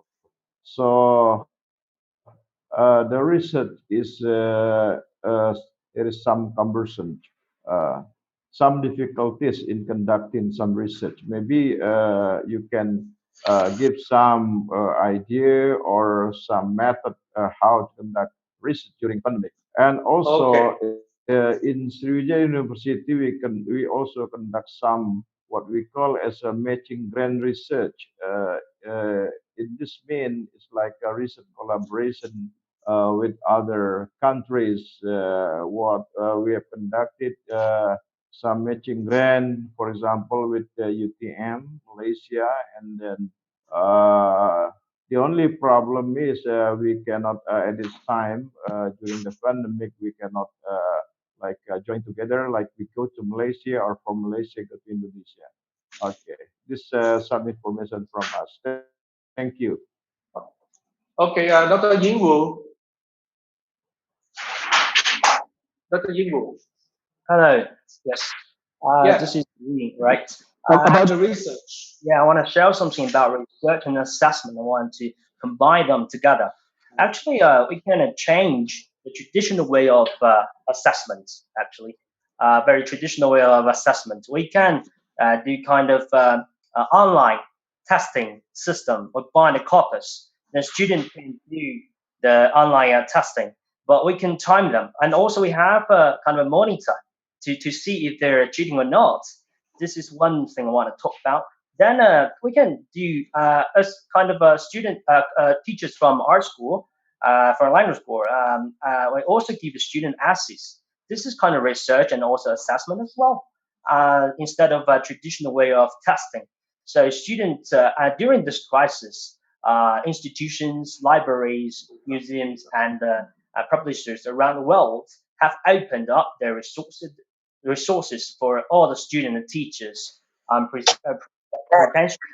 And the student can use the online sources to do their research and their writing their essays and submit their essay as well. So that is my opinion of research and assessment together. Right. Okay, thank you. Okay, due to the limitation of the time, I would like to move to the next topic of the student affairs or the related issues. We have a friend from Hiroshima that are going to give us a shared experience from Hiroshima. Please, Professor.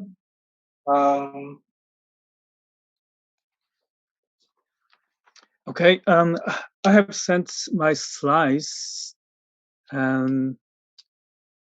Could you show my PowerPoint slides?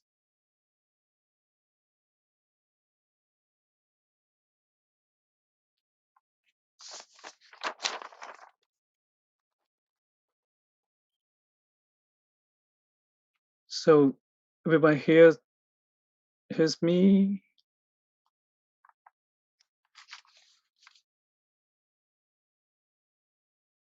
Hello?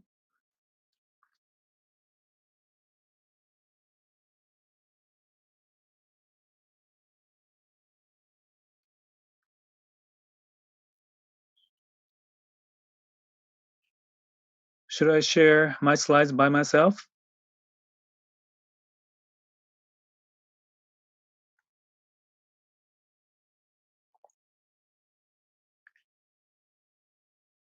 If you hear me, could you wave your hand?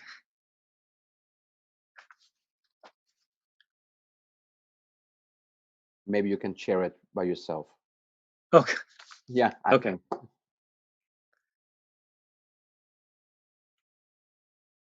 Okay.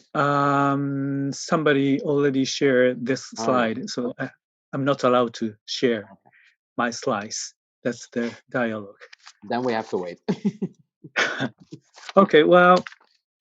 All right. Well, thank you very much anyway for organizing this opportunity. And we, Hiroshima University, are quite honored to introduce our case to audience. And my talk will be related not only to Dialogue 1, but also to Dialogue 2. Then the title is Implementing Internationalization at Home Online.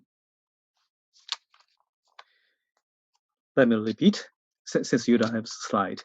Implementing Internationalization at Home Online. The subtitle, Paradoxical Effects on COVID-19 on Hiroshima University. Or then,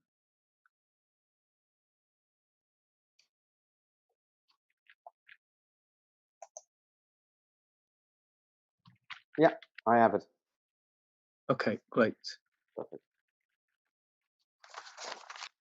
Okay, so I just said the title is Implementing Internationalization at Home Online, Paradoxical Effects of COVID-19 on Hiroshima University.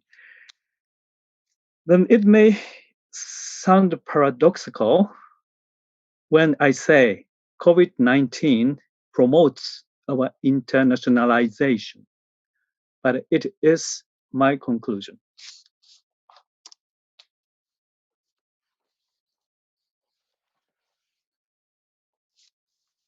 So I pick up the idea of internationalization this time because the outbreak of COVID-19 stopped the international mobility of students and staff members. So now I think we need to focus on home.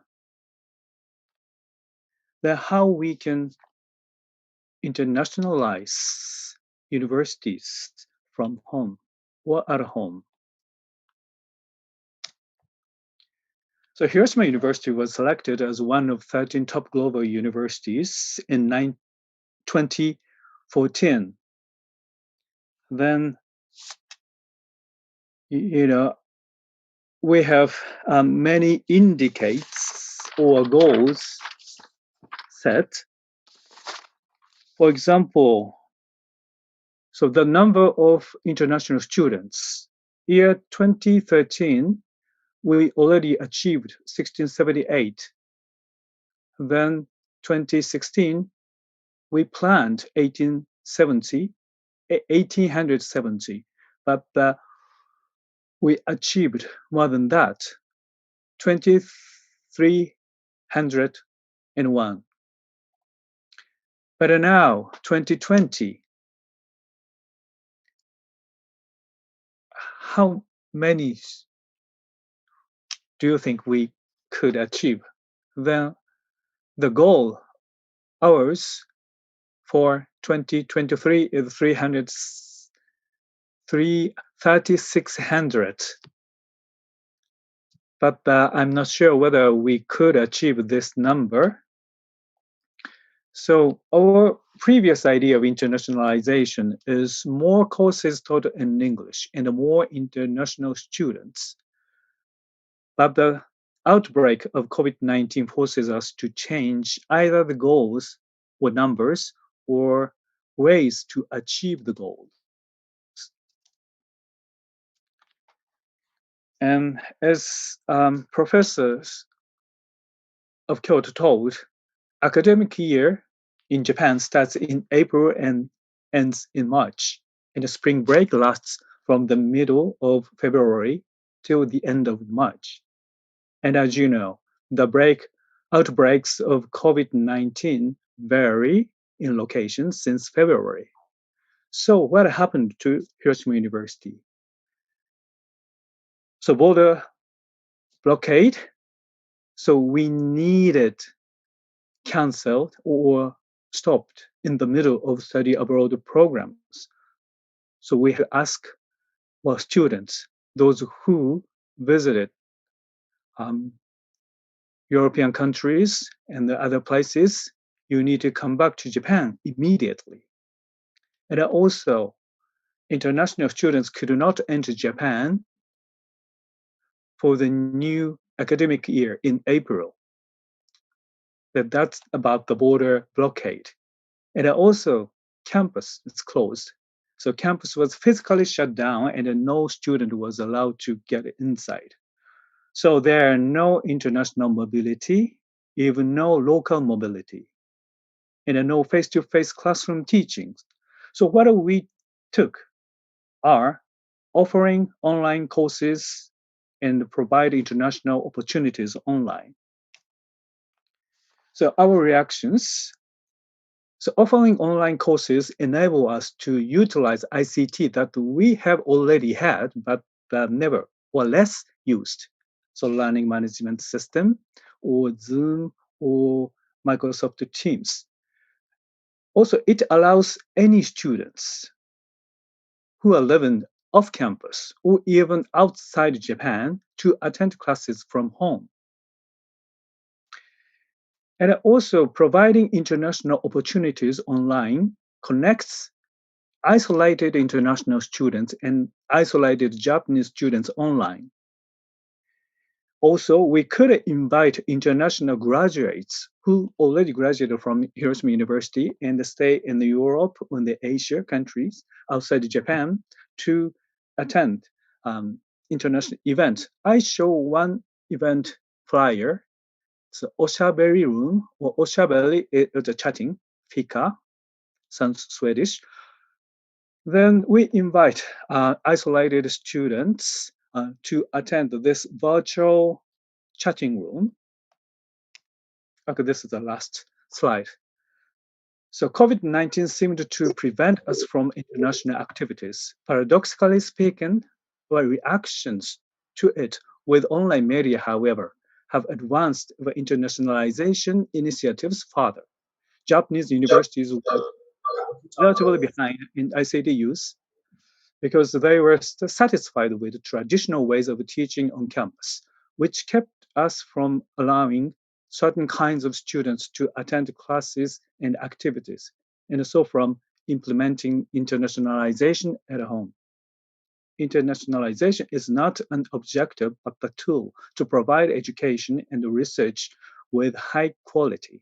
By implementing internationalization at home online, we should be better during and after the outbreak, as if a phoenix rose from the ashes. Thank you very much. Okay, thank you so much from Hiroshima. Uh, okay, we have about 3-4 minutes left. I would like our friends to share the experience on the student affairs. I think sooner or later we are going to start the new semester in Akasesat University. For our school will be started on the 13th of July, and the international program will be started on the 10th of August. Certainly, students will have different experience for sure, especially for the freshman year transiting from high school to the university. How about your experience? How do you prepare for the opening of the university, especially for the students' activity, or how the learning environment will be changed? I would like to hear the response from our friends. The international students get the priority above Dr. our Morris. students. Yeah, sorry.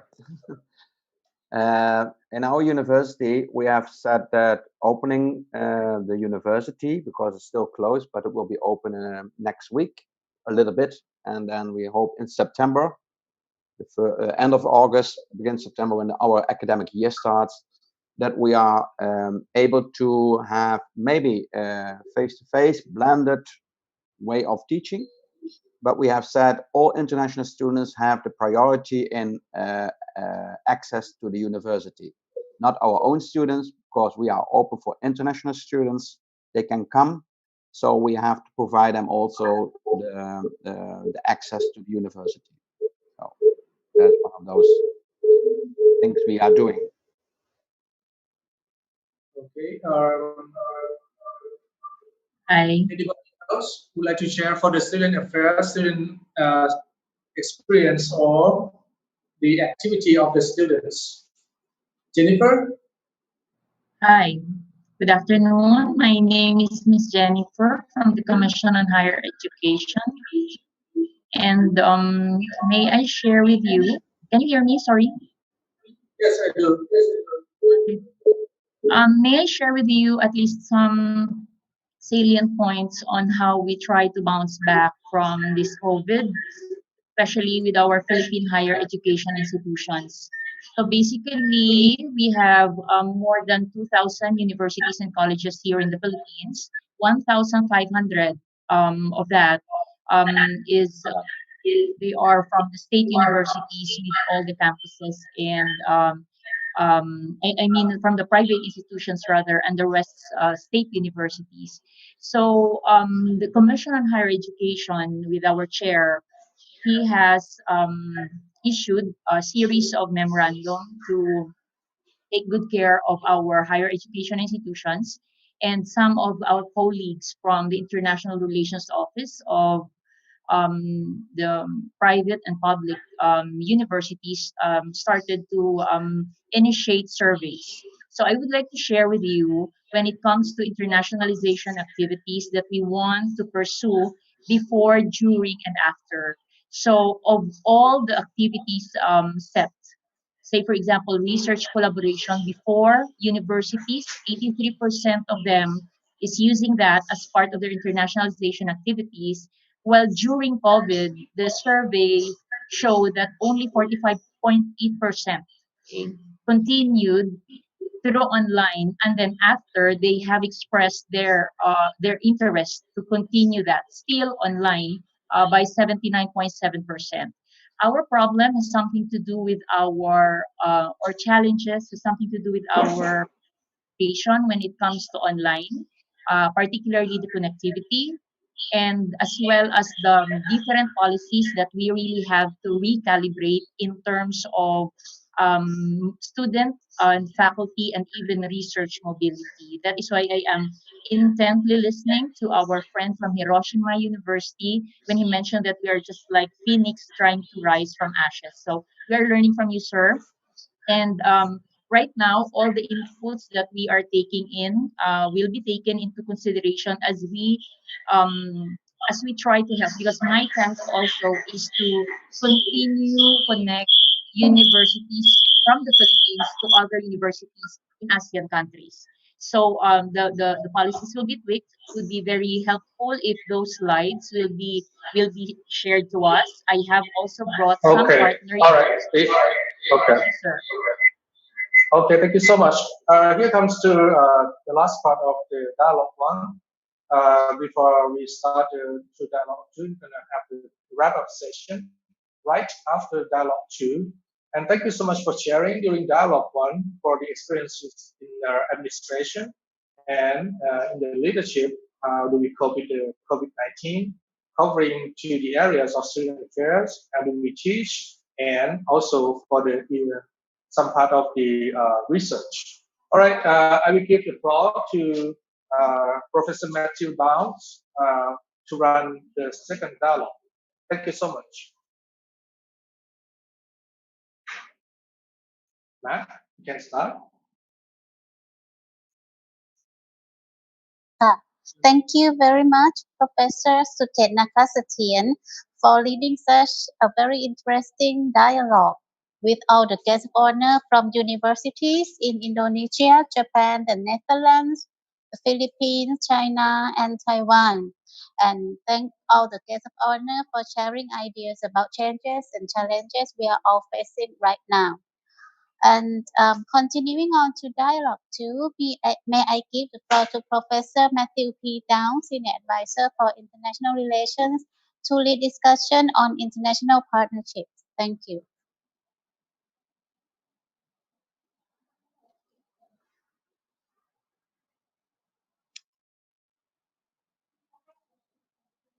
Okay, I think, can you hear me? Yes. All right, good, excellent. Thank you so much. Yes, Okay, yes. by way of introduction, very short on my point, my part. I'm going to keep as much time as possible to all of you. We have 4 people who have already indicated that they have an interest in making some comments. But first, I just want to give a perspective. Dialogue 2 should be focusing very specifically on the issue of internationalization. And the professor from Hiroshima raised some of those specific concerns already. If you think about it, when we talk about internationalization and globalization as being one of our group of people, internationalists at our different universities, many people blame the spread of COVID on globalization, internationalization. And so we're in this dilemma of trying to increase globalization. At the same time, many countries throughout the world have closed their borders. And indeed, universities have closed their campuses to international students. And the other part of that is, I don't think that we should be necessarily thinking this as being a short-term issue. I think many of us hoped it was all going to go away in the first couple months. That didn't happen. And indeed, I think there's a really good chance, according to the medical experts, that this could go on for a period of time. As a consequence, part of this discussion should include a discussion about what we mean by the new normal. The new normal would take into account some of the international health, medical, scientific issues, and the realities of a new political and social reality. Part of the new political and social reality is that foreigners are not welcome throughout the world. If you've been watching the news in the United States, I'm from the United States, and half of my brain is what's going on right now in the United States, which I find to be appalling at all different levels. But that perspective of what is happening worldwide, and with the United States, I think, as being one of the worst examples of it, is setting the backstage for the realities that we need to be dealing with as we look forward to coming out of this issue or dealing with the issue while it's in place. So that's my introduction. The topic, the keywords that we have are looking at the new norms of internationalization, the mobility of students and faculty, cross-border collaboration and research in a perspective of xenophobism and fear of international students, anti-Asian mentality. Parts of the world have done a great job of vilifying the Asian world for the virus, which was disgusting and inappropriate. And then just the realities of trying to recruit international students and faculty in the current and potentially future reality. I'm going to call first on Professor Dr. Yao-Teng Sun, sorry, the Dean of Office of International Affairs at National Pintung University, who would, I think, can give us an introduction to these topics. Where's Mr. Pintung? Okay, I think I have a video that have been sent to the university. Will people be able to show the video for me? Yeah, you can get up the video. Yeah, I think so. I have pre-recorded it.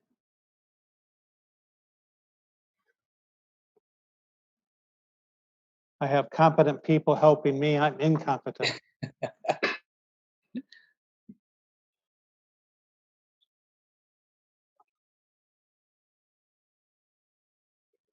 It's a bit too long for my video, but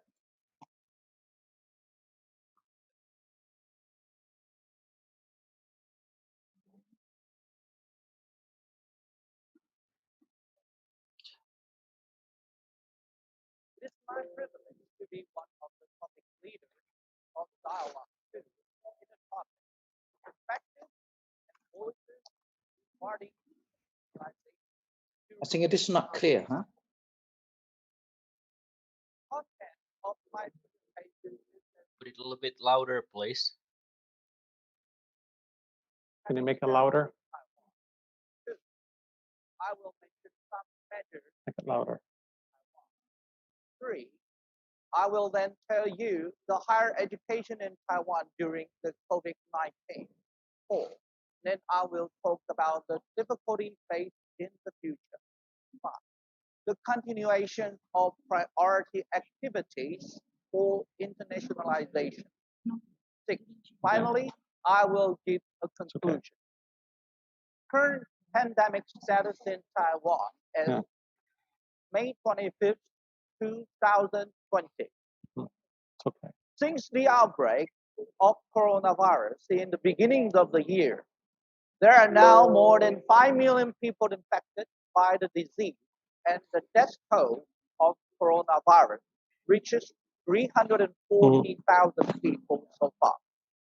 Under such severe conditions, in Taiwan, we believe that the government has made a comprehensive policy and taken a wonderful preparation to face the pandemic. And the result of the development of the country now is in the very wonderful condition. Here are some facts. One, Taiwan ranks 136 in the world with only 441 infected cases and 7 deaths. Two, all levels of school are currently open, with only one school once closed for only 2 weeks. Three, daily activities in Taiwan in every community are nearly as normal as before the pandemic, with few restrictions imposed on the general public. Next, let me tell you some measures taken in Taiwan. Before I go into the detail of all the measures, one thing I would like to mention first is the comprehensive national health insurance system implemented in 1995 in Taiwan. It is the keystone in our response to coronavirus pandemic. This national health insurance system covered more than 95% of the citizens in Taiwan. Based on the massive information collected in the system, we are able to adopt many measures. One, adoptions of smart technology form the backbones of efforts to fight the pandemic. All citizens in Taiwan have one health insurance card, which we will be able to upload the information to the Centers of Disease Control. Two, effective monitoring, testing, tracing, and investigation mechanisms can be done on the national health insurance system without missing the infected cases, and will be able to locate the cases through their mobile phone. Three, epidemiological surveys and border control can be implemented through the combination with the health insurance card. Whenever someone visits the clinic, the doctor will be able to verify the travel history of the patient and take the necessary action. Four, priority measures for mild and severe cases in order to prevent the spreading of the pandemic. Mild and severe cases are sorted and allocated in the hospital. Before discharge from the hospital, all patients must have taken tests 3 times and test the negative result. Now, let's take a look at the higher education in Taiwan during the COVID-19. Compared to other countries, the higher education in Taiwan may experience the least impact from the COVID-19 for our domestic students. As far as I know, there are only 5 nations with schools open to the students. One, guidelines and measures were announced by the Ministry of Education of Taiwan in the early outbreak stage of the pandemic. Two, however, many of the inbound students in all the universities in Taiwan are absent in the spring semester of 2020. Three, online learning measures have been implemented or tested in nearly all the universities, including National Pingdong University. Four, luckily, all universities remain open fully during the COVID-19 pandemic. Now, I would like to look at the possible difficulties faced in the future. After the pandemic, internationalization of higher education may seem to be as easy as before. However, there are many possible difficulties which will lie ahead before us. One, it is believed that before the vaccine is ready, worldwide continuation of the pandemic will be the norm. Two, due to the severe damage by the pandemic, many industries are hit bad and experience bankruptcy. Therefore, it is believed that many fees will increase dramatically. For example, air ticket to some of the destinations in the Southeast Asia is around 200 US dollars for one trip before, but now it may cost 500 US dollars. Three, during the pandemic period, virtualizations of online education seem to be a good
goal.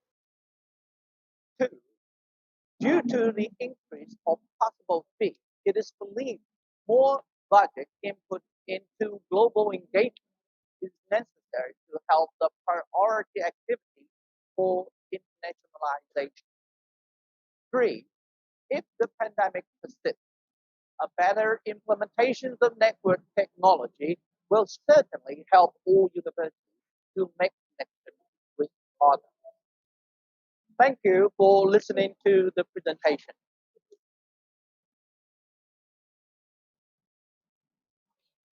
Okay.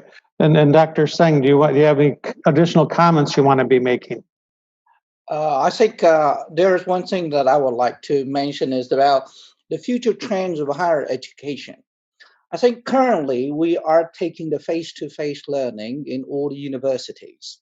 However, during the pandemic, we are using the online education way to lecture to all the students. But I think it's the future trend for the university to consider that uh, maybe MOOCs, the massive open online courses, might be a future possibility for all the university. And if the university will not be able to take some sort of measure to help the faculty member or to help the student, I believe that the MOOCs will become a new normal to many of the university in the world. Yeah, thank you. Okay, well, thank you very much. And then before we go to other speakers, let's follow up with this discussion. If people have questions or comments they'd like to make that relate specifically to some of the points that Dr. Cheng has raised, please raise your hand or please indicate. Otherwise, we can go forward with other presenters, but I don't need to jump topic. We can stay on this topic. We can stay on issues that he's raised for discussion.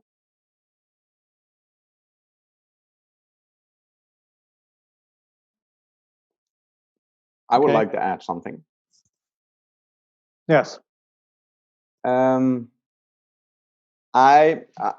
like the presentation, and I think the key value there is on its place. But what we I think underestimate is the fact that students are traveling or going abroad for the experience, and that's what we don't have anymore. You can have the education, but you don't have the experience anymore to go to a different country in the world to experience the culture, the living, what it means to be in an international new environment. So that's something we have to think about. How can we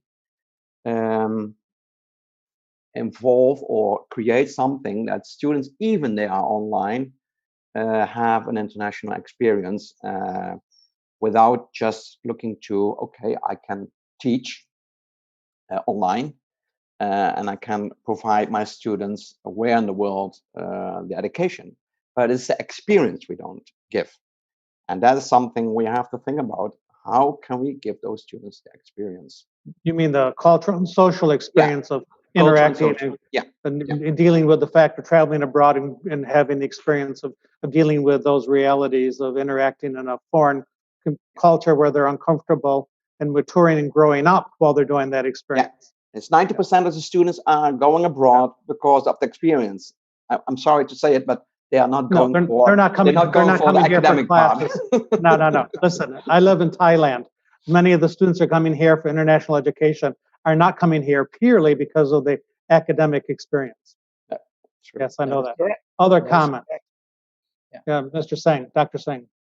Yeah, I think I totally agree with that. I think the social experience will be one of the major point that for the students' globalization, and because with the experience that they can travel to another country, and I believe that they would have something that is totally different to their ordinary life, especially to some of the Asian students. And this kind of internationalization experience for them will truly broaden their horizon for their future career or for their future study.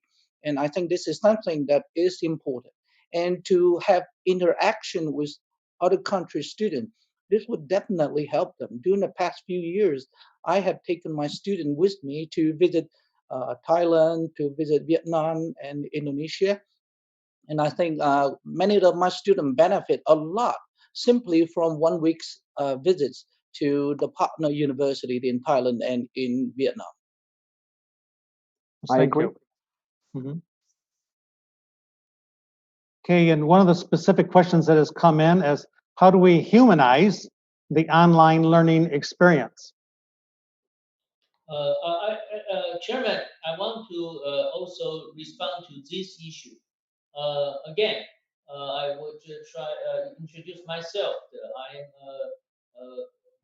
Hao Chen Wang from Canton University in Taiwan. First, I think I fully agree with what professor from the National University presentation regarding the situation in Taiwan. I think regarding the experience, I totally agree. I think experience is not repressible.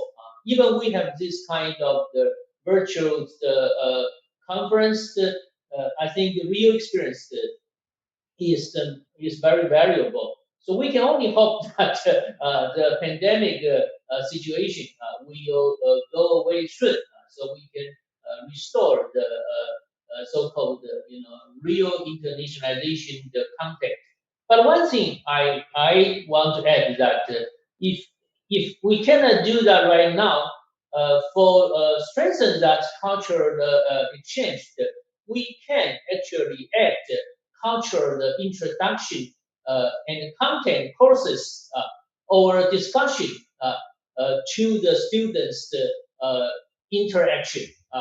Either they learn, in their local university, in other countries, the culture, or it encourage them to do research of other countries' the culture. I think that's maybe one way to compensate this kind of current difficulty. Thank you. Okay, thank you. Matthews, can I, Iskandar? Sure, please. Yeah, let me introduce. I am Iskandar Siregar from IPB University based in Bogor, Indonesia. Thank you for the topics regarding this important issue. So if we look at the learning pathway of the student, so we know that the student can get the things from the classroom or from the lab. But we are in this case we are still missing the two important components. Yeah, That is experience, as mentioned before, very important. So international experience can be obtained from visiting the host university or partner university, and also international experience can be gained from co-placement program, something like that. These two pathways are really very important, yeah, for our student. So we need to talk again about this issue, how to handle, because it relates closely with the student competencies, yeah. And then I would like also to raise an issue whether among university can share their existing program, especially regarding especially on the student seminar, for example. So not the lecture, but student seminar.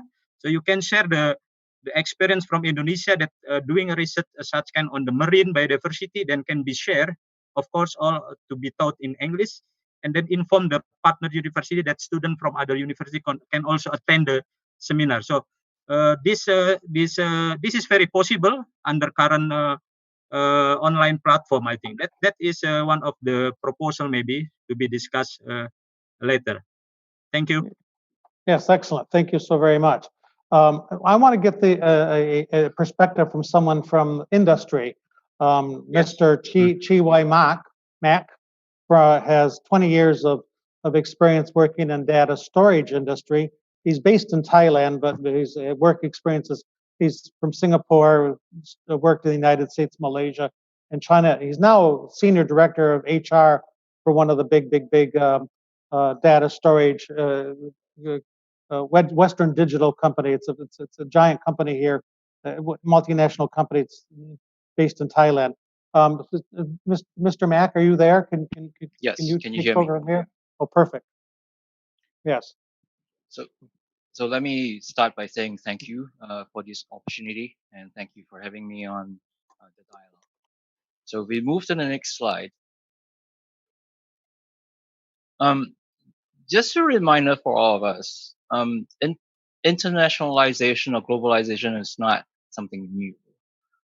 If you recall, since the first industrial revolution and the role that Great Britain actually played and how it played out, right? And all the way back to Adam Smith and his absolute comparative cost advantage theory and all the theories that we put together.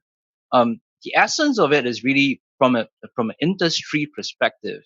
It's for business owners to actually follow the money, and that's it, right? If you go to the next slide, please.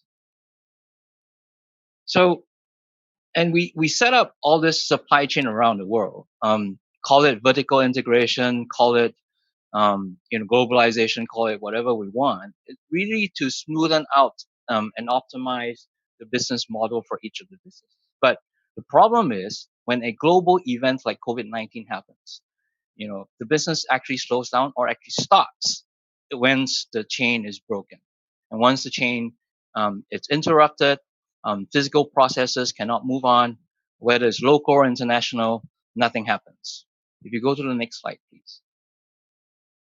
So, businesses come from a standpoint of business continuity, as all the professors on this call really take note of is how do we continue the education system? How do we continue having students? How do we continue the education?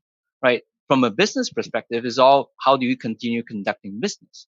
Now we all talk about different parts of it, but I summarize it as a technology component, the technology intent, and the infrastructure. All these three things come together to actually help us put together a plan as we circumvent social economic barriers, as we circumvent geopolitical barriers. Now, some of the professors, faculty members actually mentioned this.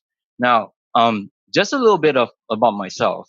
I'm a PhD student, and during this COVID-19, I lost a very important element on my journey, my dissertation journey, my library, right? That's a huge impact. I can't do a lot of stuff, really, just online. A lot of it is really dependent on the library. That's one aspect. But on the other hand, as a business leader, I have to struggle with training of employees. I have to struggle with line bring ups that can't happen because international travel has stopped. So how do we continue, from my perspective, my own personal life, as well as the work that's to be done in the company? If you go to my last slide, it's really, if you go to the next slide, please. So it's really about boundaries and borders and somewhat physical in nature. So we call it social distancing. In my mind, it's a lot more social closing and physical distancing. We draw the line, right? Now, I'll give you an example from the industry. What happened and what COVID-19 actually pushed us to do. Virtual reality, AR, technology that you think about, we actually deploy it in terms of helping teams in Thailand learn about machines that's actually physically in Japan, right? Transfer of knowledge through AR, VR, transfer of knowledge to online classes, transfer of knowledge to students. We have with us at least 50 intern students, all of whom have been told to work from home. Now, how do they actually complete projects? Well, it depends on the mentors. It depends on how we set up the projects. So we have calls with them. We guide them through as if they were working in the labs, as if they were working in the factory, right? So that's what we can do from a perspective of the industry. Co-creation. When we think about co-creation, international boundaries, what about reconfigurable machines, reprogrammable fabric? You think about technology that we have, software as a service. The only thing that gets configured is configuration itself. The software itself doesn't change. So if you take that platform, which we already have, and drop it down into what we do today, we might have a solution. So when we draw the line and we separate us physically, we might be able to come up with ways, right, with platforms we already have, and we can think about in co-creation. And that's what I want to share with you today. Thank you. It made me realize that as a piece of the puzzle that I hadn't been thinking about is that obviously when we think about globalization, internationalization, that educational experience, it's not just it's the career building, and that in a partner and how we come out of the COVID situation should include industry and the advantages and the solutions that industry has to offer us. Other comments, any perspectives or additional comments on these points? You mean about co-creation? Well, cooperation or generally, but following up on the comments that have just been provided. Okay. Go ahead. I can maybe, sorry. I want to add something about the last presentation. I must say thank you for the presentation. It was really interesting about co-creation. That's what I'm also working for an alliance, a Belco Alliance. Professor is also one of the members of the Belco Alliance and the president from. And we're working on module systems and co-creation with other partners to create modules of 3 weeks, 2-3 weeks. And now at this moment, because of the COVID-19 crisis, it's an enormous important way of teaching and co-creation, because we had an international week for all second-year students. So 200 students would go abroad somewhere in the world. And my French colleagues had the same kind of international week, but people are coming to Bordeaux and have their international week there. So we connected to each other. How can we, because nobody can do anything, so how can we create something online for our students, co-create a week program that our students have the intercultural experience, because that is the issue. So we make groups of, we had 300 students. We created a project, and the project was connected 3 students from France, 3 students from the Netherlands together, and they have to work online. So they have to also provide videos where they show that they are really interacting and all kind of stuff. So there is a kind of ways to define a new creation of programs that are online, but even the intercultural experience is there. So afterwards, students said, at the start, I thought this is nothing, but afterwards, it was a really amazing experience. They already make friends online with between French and Dutch students. What we normally do face to face, we think this is not working like online. It can work. So you're doing co-teaching across national borders. Yes. And your students are going to class cross borders, and your students are working on projects with each other cross borders without ever meeting. Yes. And how's it going? we were How's it afterwards going? very amazed, because it was an experiment, really a kind of pilot. And we saw this is really working. This is something, it's not what the students want. They want to go there and experience the people and the environment and the smell and that kind of experience, but we don't have it. So I think this is close to something like, okay, I'm going abroad, but I have to connect to somebody I don't know, speaks a different language, scary, and that kind of way they are trying to have their intercultural experience. Yes, Ms. Estria. Yeah. Yes. Okay. Thank you for the time. I really agree with that plan. It's like a buddy program. So we also have this plan. We haven't actually tried it yet. So typically in the past, we have short programs where students overseas come to us, and then we assign a buddy for each overseas student. There would be a buddy, a local student, and we'll try to implement that online.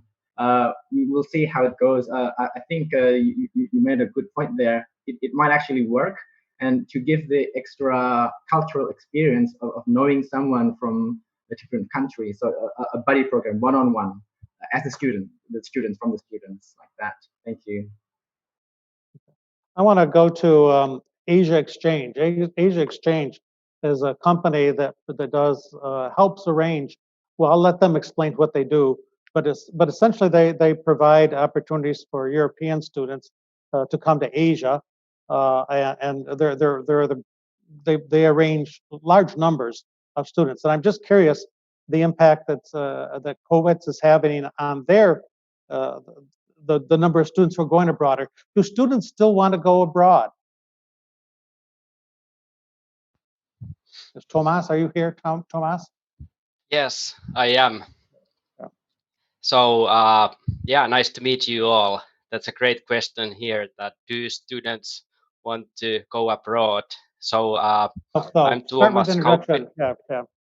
Yeah. So I'm Thomas Kaupin. Yeah. So one of the founders of Asia Exchange, and I'm based in Hong Kong. So I'm calling from Hong Kong today, but I'm originally from Finland. Being here in Asia for 8 years now, and Asia Exchange was established back in 2007.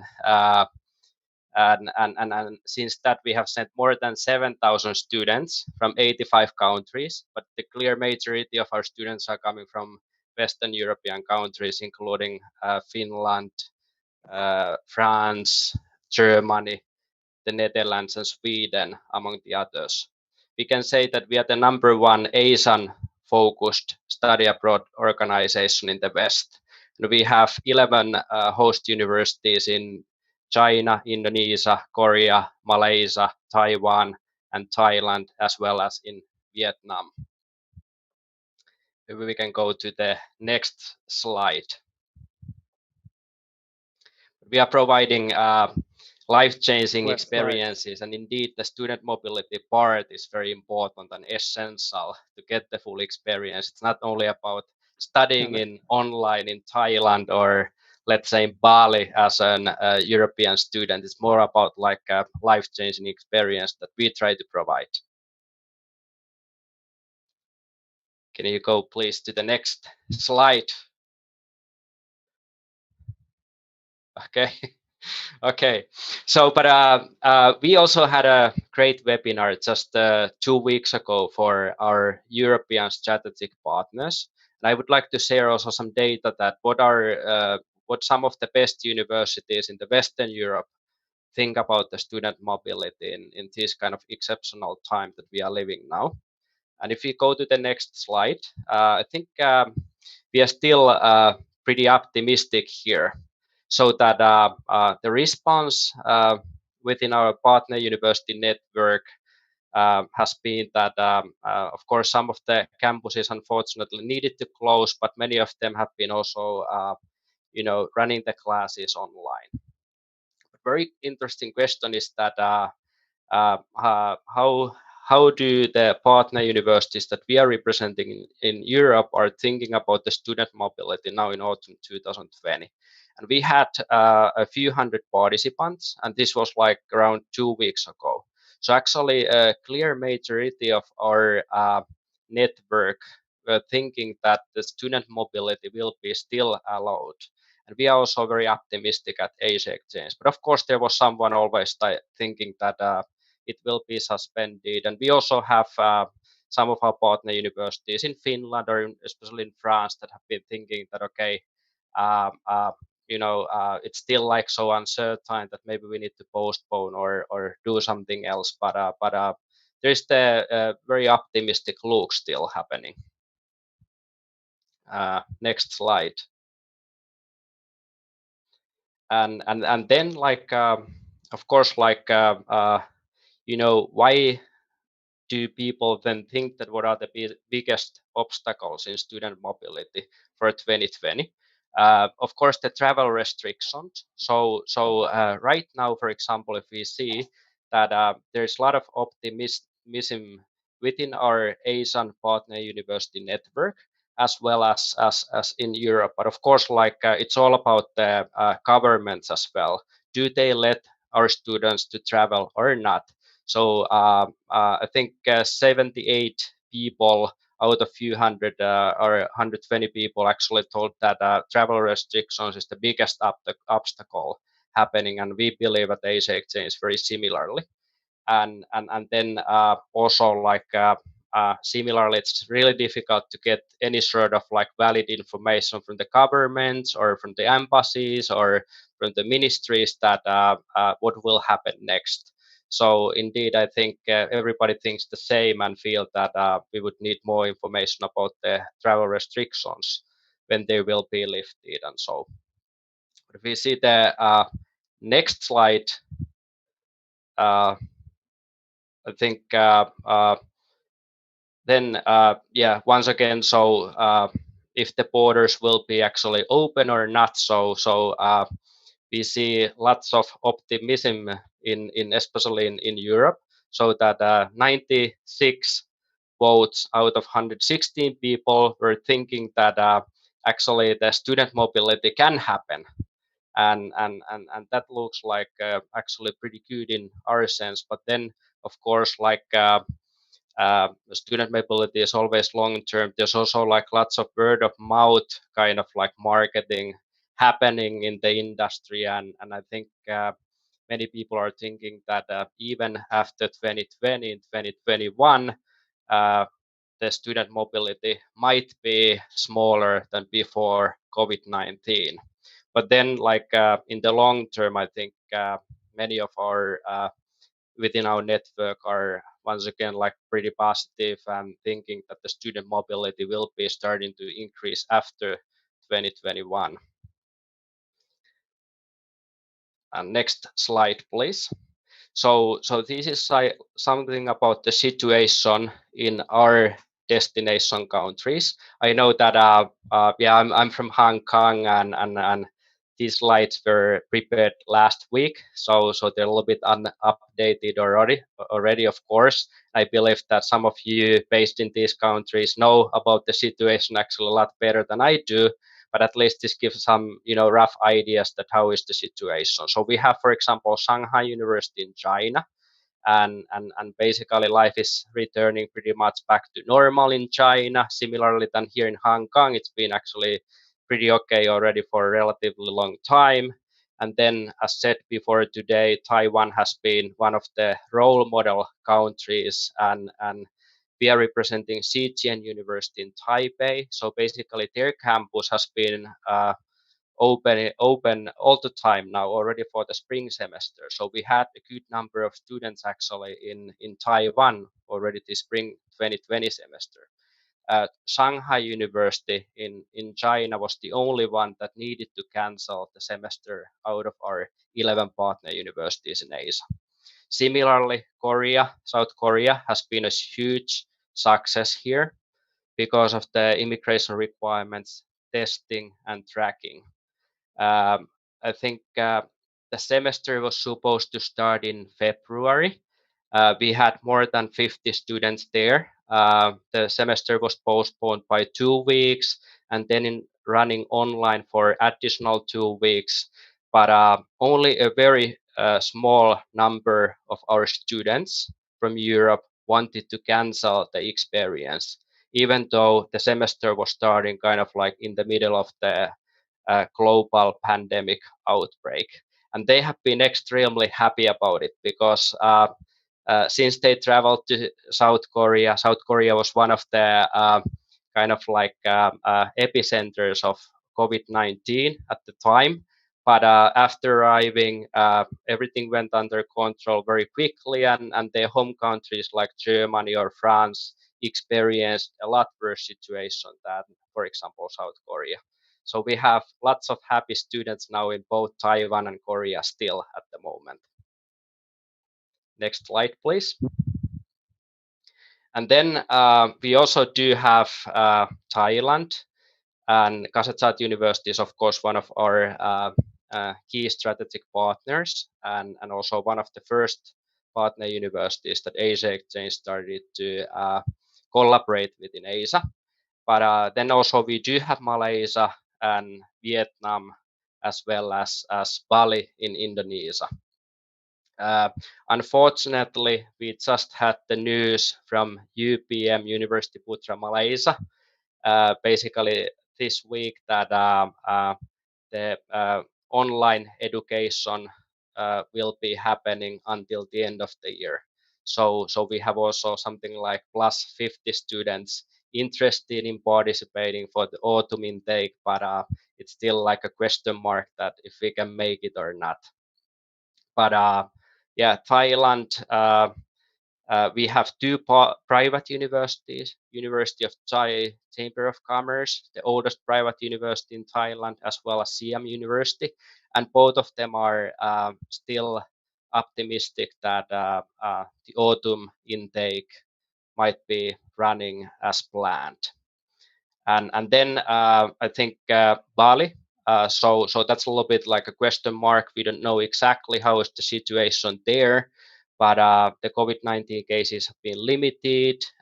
All the intakes are still actually open. The application deadlines have been posted, and together with our partner universities, we are still hoping that we can run the autumn semesters normally. Bali is the most popular study abroad destination among our network. Foreign Trade University in Vietnam is our newest partner university, and their campus is open already. Vietnam has been handling the situation actually very well, and now we are just expecting that if the immigration will be open for the international students by August intake or not. But based on the current information, Foreign Trade University is still welcoming our students in August to Vietnam. And next, please. So for us, it's been, of course, a challenging like for all of us. So usually the springtime is the busiest time of the year for us to get more applications, but unfortunately it's been like a little bit less applications this year. And if we still go back to the previous slide quickly, so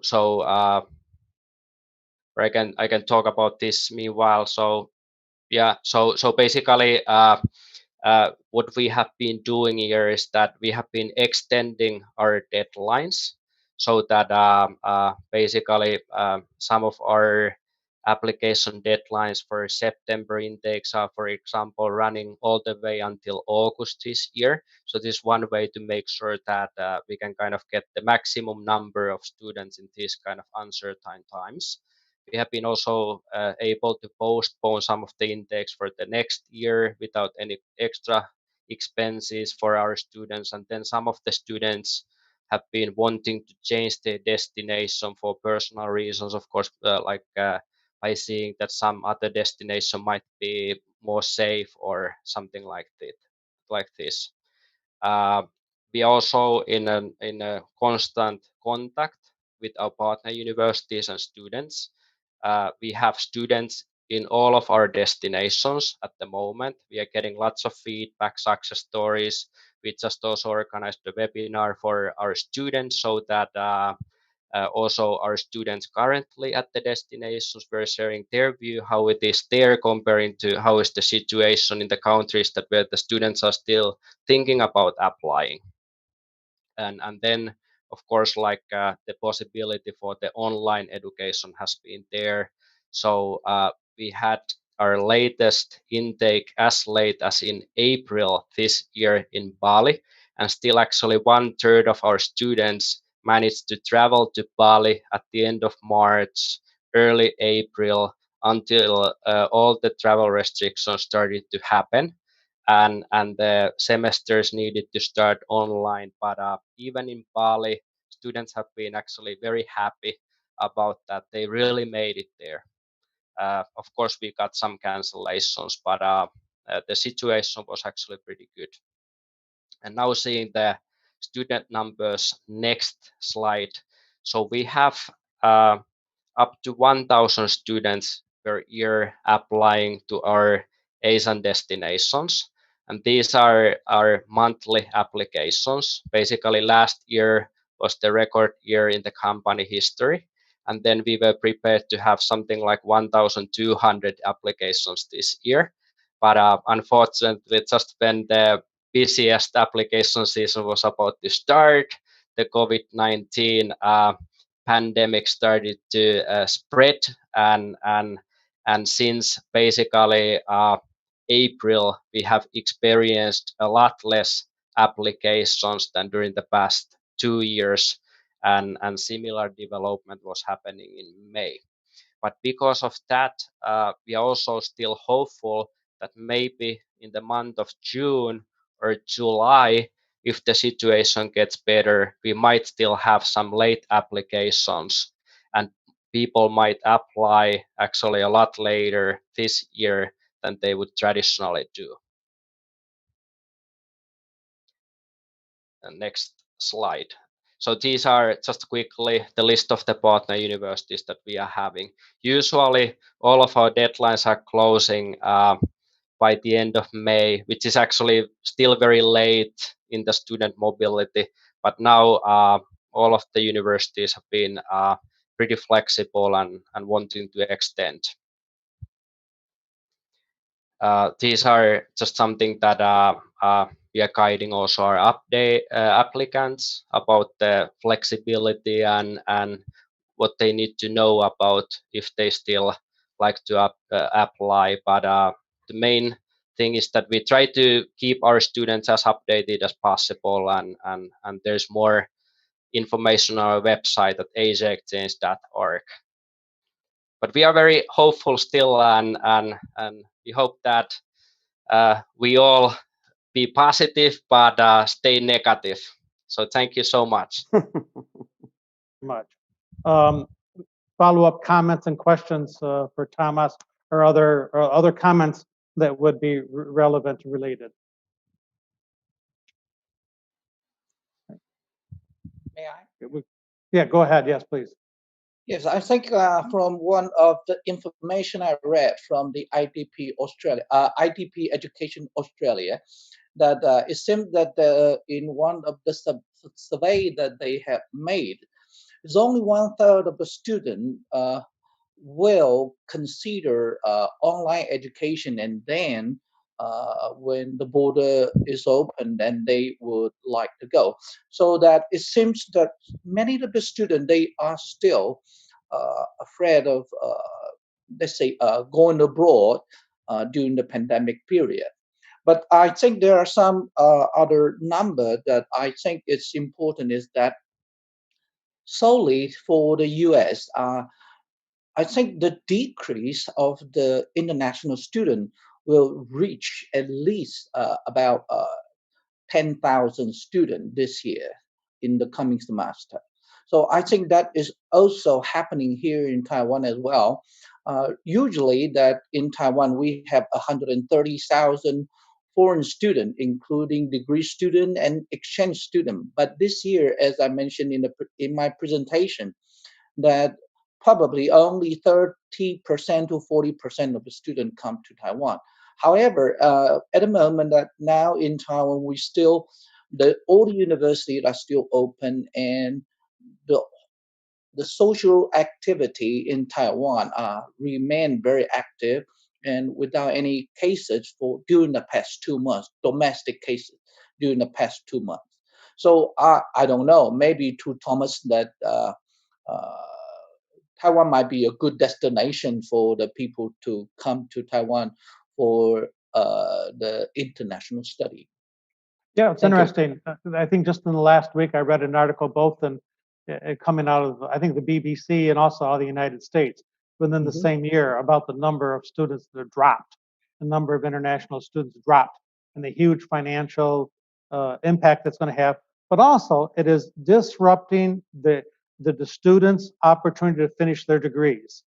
And I thought I was disappointed that the newspaper articles didn't talk more about the human aspect of how this disruption would have a huge impact on the students themselves. They wrote it in terms of the economic impact on the country, but I was interested in more information about the impact on the students. Other comments? Or go ahead. I want to comment on one thing about I'm trying to send the students to Taiwan because yeah, it is safe. But students are more looking what is happening in their own environment, and they make decisions on that. So okay, in the Netherlands and in Europe still there is opening the lockdown. So that is their mindset. So they are not looking for opportunities abroad, or they say I don't go, because and even there are locations where they can go where it is maybe better to stay than at home.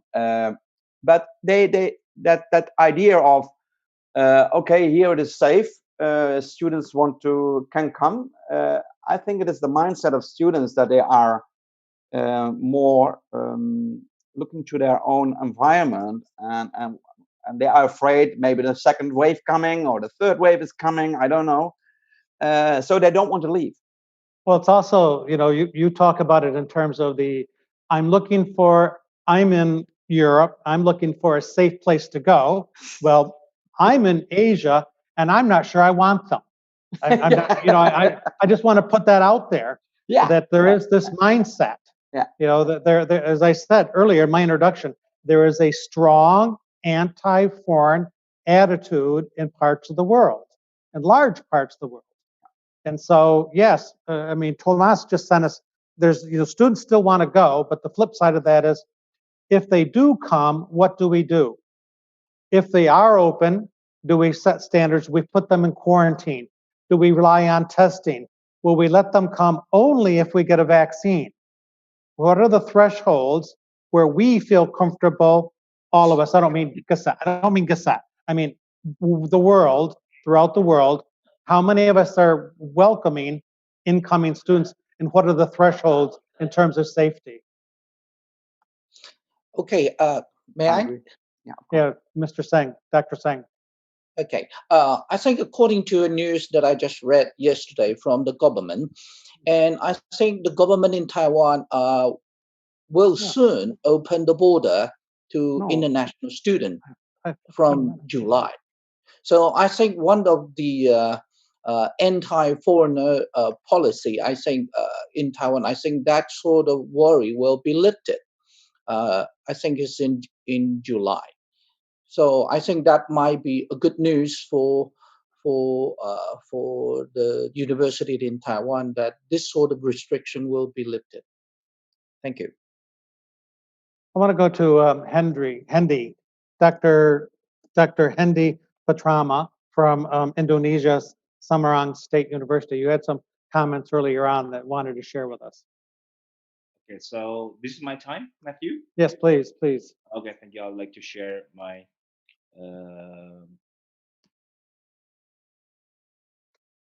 hold on.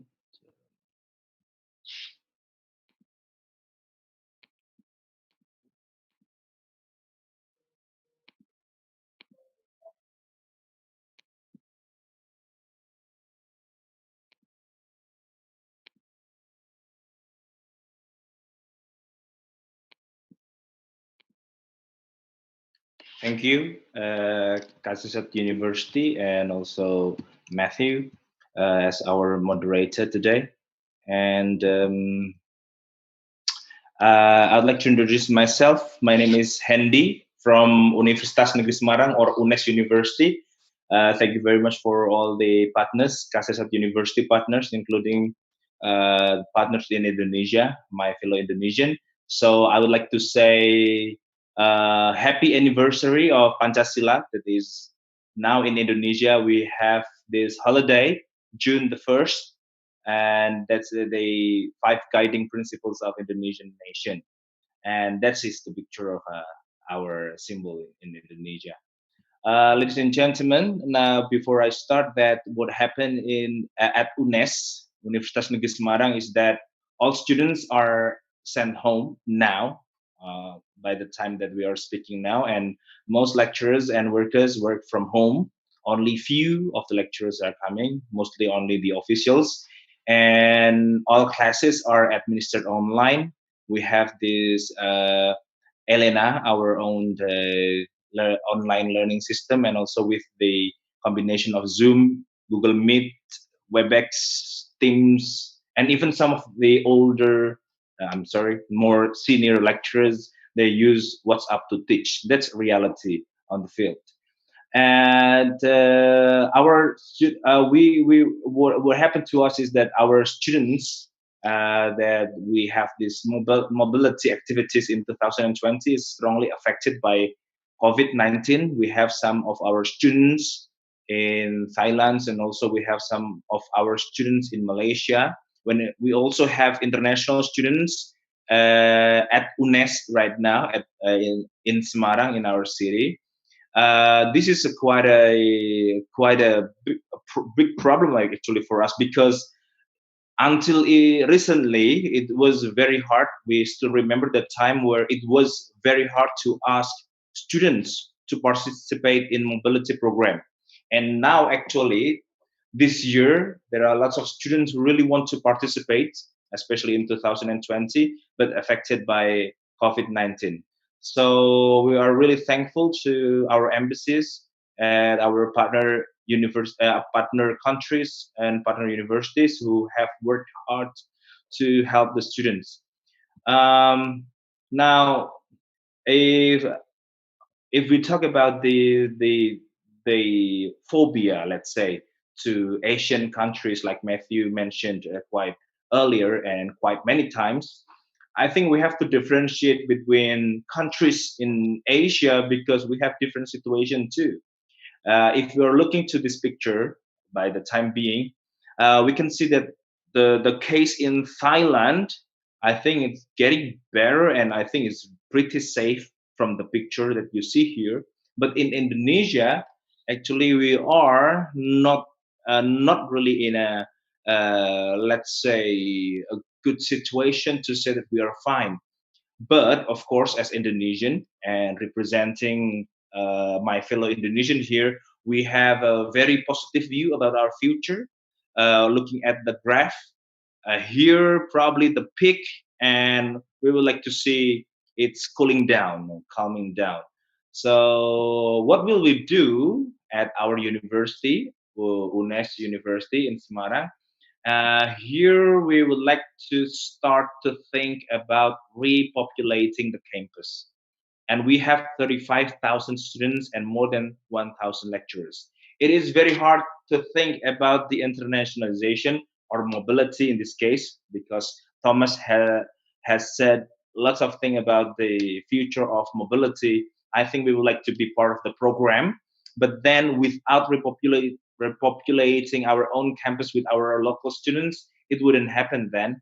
So we have to think about that, and we have to maintain the technological habit that we already have now, that online conference, online seminar, online classes are, this is quite the norm now, and we don't want to lose that when new normal is coming. And we have to use the online learning to be the complementary of the online of the offline learning. The health protocol nowadays is getting clearer and clearer. Now, I think you can try to make the rules as a three important rules. The first one is the mask, the second one is the washing hand, and the third one is the physical distancing. Other than that, probably is too complicated. And now we are quite happy that the COVID test is open for the public, and the price is quite clear now. I think the rapid test is around $30, and for the swab test is around $250. So people basically can test themselves, and I think it's good for internationalization, because we can test in the future, in the near future, the international students coming, we can test using this newly open test for the public. And of course, repopulating the campus mean we have to repopulate the areas around the campus, and this is, I think, one of the challenges, because we have talked to the boarding houses owners around the campus, and they're still worried about the coming of even the local students, not only the international students. So I think in Indonesia we have this kind of a normal checkpoints in different parts of the road. This is not from the government, but from the local people. So I think this is one of the most challenging thing to do, to negotiate with the people around campus. And also repopulating the campus, I think also repopulating the city. And this is quite not really good, not really bad, but I actually we are we still have to wait for the city development on the COVID-19, because we're not in the green zone yet. So I think we still have to wait like 1 month or 2 months in the future to start this new normal. And I think without preparing to reopen the universities, new normal wouldn't come, because if we stay here and using only online classes like what we are doing now, it's not the new normal, it's just this normal, not new normal. So thank you very much. I think that's the only thing that I shared today, and I would be very happy to listen to some of the inputs, and also giving contribution to others. Thank you. I'll give you back to Matthew. Great. Thank you so very much. Thank you so very much. We have one more person that wants to make some comments. If it could be really quick, please. Astria, you have some slides? We have slides, actually. We have slides. You can do that quickly, though? Yeah. Yes.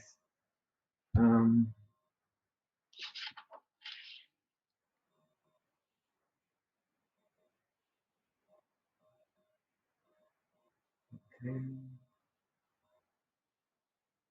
Can you see my? Oh, sorry. Yeah, they're up. Yeah. Wait. It's wrong thing. Give me some time.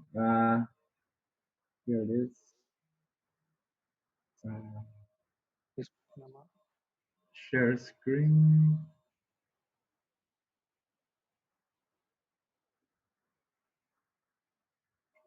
Are they up? Perfect. I think so. Yep. Okay, so our title is a bit similar to the title earlier. We have this concept we call internationalization at home. And so the response to COVID-19 at ITS is that since March 16th, so even before the government imposed any shutdown, lockdowns, the campus itself, we decided to close the campus March 16th. And 1 week after, just like almost overnight, we implemented online learning. And because of this sudden change, we had to assist all students, both local and foreign students. As you might know, there might be some travel restrictions within the Java island in Indonesia. And we provide food for the most important thing. We provide guidelines for us what to do in this situation, and we provide food, internet access. And for foreign students, unfortunately, many chose to leave, which is very understandable. So we assist all of them, and we also assist our students overseas to come back, which was also very problematic. And maybe I'm a bit different from the previous presenter, that we need to talk about new normal. But before the new normal comes, at least for the city where I'm in now, Surabaya, Indonesia, where cases keep rising. So I think we unfortunately still have to focus on what we can do right now during this COVID, because there's what is certain now is uncertainty. I think that's the thing that we still believe in. There's still uncertainty, and during this uncertainty, how can we deal with that? Well, internationalization must still go on. So we plan to do almost everything online. I know it's very difficult. Let me just explain some of the plans that we try to overcome the challenges. So for example, we will encourage inviting professors from overseas to teach, which is now probably much easier, so they don't have to go anywhere. They just go online to our students. And then we have online short programs where, as I mentioned earlier, we plan to assign one local student for every foreign student that participates in this short program. So it's like a buddy program. It's to increase the cultural immersion, if you may, from a long distance. And to do this, we have to collaborate with our partner universities in consortiums or bilaterally. And we also plan to do online classes in a similar way. And lastly, research collaboration with overseas partners, I think, can still be done. I think previously, even before COVID-19, international collaboration might still be possible through online methods. That is from me, and this is one picture which I understand for now it might be very strange to see people gathering like this, but yeah, this is something that is somehow like a luxury. Now we can't do this in our country, at least for now. Hopefully soon we can do this again. I think that's all from me. Thank you very much from Surabaya, Indonesia. Thank you. Much is the themes that I'm hearing recurring are the possibility of doing the joint activities cross borders, instructional, and as Fontes pointed out, Dr. Maurice and Fontes University in the Netherlands pointed out, you can do the joint projects and the possibility of doing joint research. Yeah, go ahead, Matt. Can I show something? Maybe this is also a contribution to that. You can do it quick. You can do it quickly, yeah. Yeah, very quickly. You know that. Let me see. Okay, this is it. You can see it? Yes. Okay. Good. This is what we call Acceleration Academy, is a module system with partner universities. This is the one I want to show you, because this is the way we organize it is a module system with 3 weeks modules, 6 for one semester, and we're working together with other universities. So it is blended, it is online, and it is face-to-face. So 3 ways to organize it. So at this moment, we are lucky. All modules are possible to do it online, and even the modules abroad are online with interaction and streaming and all kind of. So my students are going, for example, here they start. This is Fontes, all 6, but they can go to Bordeaux, and nowadays they can go, for example, to hospitality and leadership. They go for Udens, and then they go to Stanford International University in Bangkok, and then back to home, and they can travel around the world. We do that in co-creation with the universities, so it's teachers who are also traveling to or at now staying home, but it's a co-creation of modules based on employability skills and based on competences. So there's a kind of way you can organize programs in times that are insecure. We don't know when it is going to open, but this is a way to work with colleagues and with universities together and create a blended way. It doesn't matter. Even we are now doing something online. We are sometimes students go for 1 week away, but still online. So there are combinations possible inside one program. Great. And I take it you're glad to have partners in terms of faculty participation from universities throughout the world. Yes. And you're also willing to offer your classes in Yes. different places throughout the world. Yes. And it's really interesting because sometimes you have a 3-week module and where our students only go for 1 week to a location and see the professor there, and the rest is online, or you go for 3 weeks, or you go for 2 weeks, or you go not, and you have a kind of interaction from an online version. Let's open this for comments and questions and from the whole group. We are now doing this investment management real estate in North Park. We had a live streaming with the professor there. He was on location with the camera. Students were behind in the Netherlands were watching it, and they went into the building, and this is the lobby, and this is the floors, and that kind of stuff. All right, let's open this up to the whole group, and because I have nobody else on my list, and so glad to have comments, questions, stories from anybody. Mr. Singh again, Dr. Singh. Okay, thanks for the opportunity. I think I would like to say probably for Netherlands there's no such kinds of digital divide problem. But however, I think in some of the Asian country, we have to face this sort of digital divide issue. And I don't know, because now we are talking a lot about this sort of online education things, but with some of the online, the digital divide, I think it is difficult for the implementation of the full online education here in some of the Asian countries. Thank you. I agree that. That's, Actually, I think that's an issue worldwide. The Thailand is done it at elementary school by putting classes on television, but even that doesn't reach everyone. So I think this is a really, really big issue.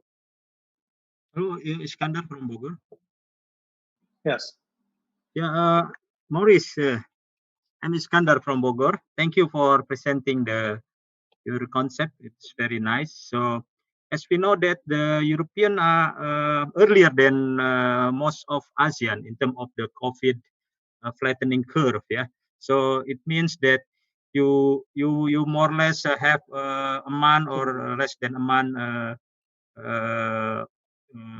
process to conduct the campus reopening and then doing the designing of the new semester in in maybe in very short time. Yeah.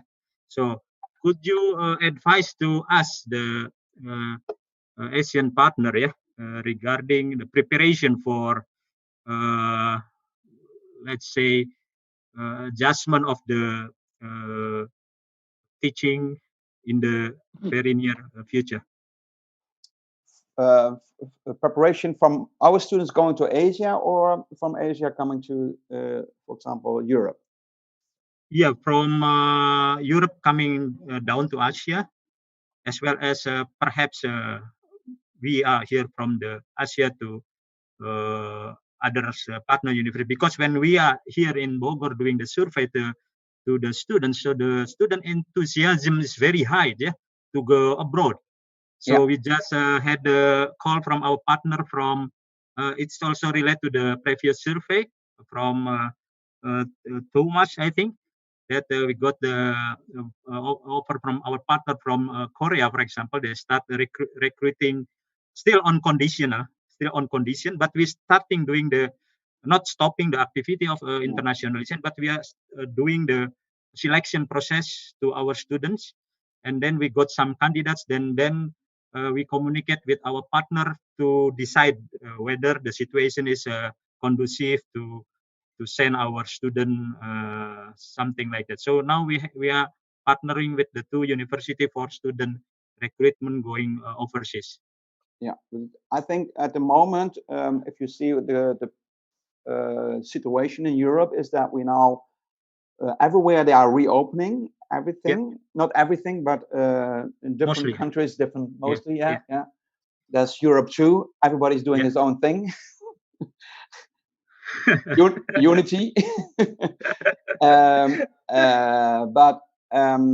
we expect that in the fall, and the fall is for us September till December period, that students are or not allowed to go abroad, or they can go, but they are a little bit afraid to go abroad because they have an investment to make. And they are afraid that there will be a situation again that they have to leave the country and back home, and that will be for financial reasons not good. A lot of students have financial problems because they have to go away.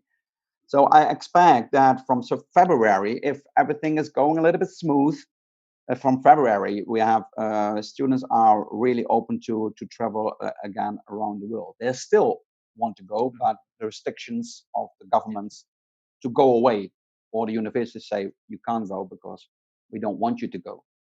But I think February to July will be a new period. Well, thank you very much to everyone. I'm getting the red flag or yellow flag. I don't know. I have to wind it up. The interesting thing about dialogues is that this is not the end. In other words, dialogue means you can go on and on and on. And I'm hoping that that is the case of continuing the conversation. We need to do a wrap up with Dr. Chamaipat. Okay, thank you very much, Professor Matthew, for sharing such a very interesting and lively dialogue. And also many thanks to our active participants from Taiwan, Indonesia, Singapore, the Netherlands, and Finland. We have learned a lot from all of you.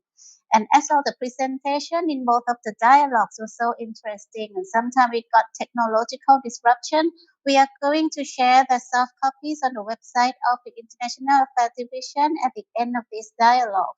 And we will email you the URL, and at the same time, we would like to ask for your kind favor in completing the evaluation form for all of us as well. And thank you very much for your kindness in advance. Now, may I once again bring everyone to the final session, wrapping up.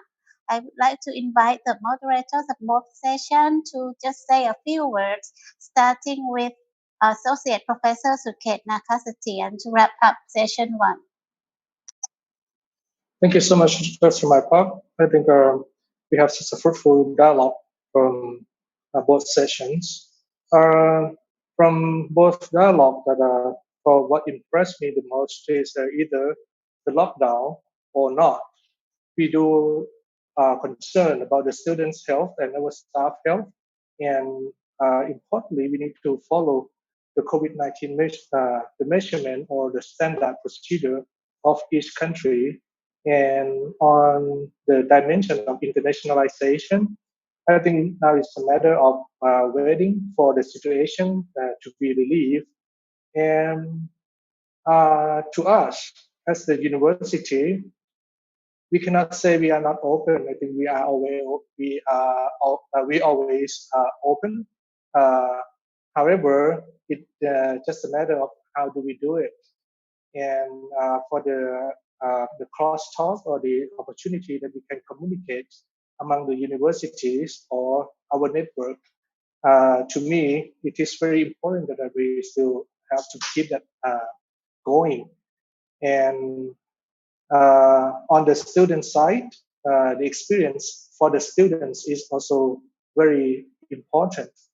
How can we develop the strategy together to let our students having experience under the COVID-19 situation or after the situation is relieved? And just the last point on the financial issues, it will be another crisis among the students and also some academic institutions. It is something that we have to be aware of and have a safeguard for our students and intercept this problem uh, in a very effective way. That is from me.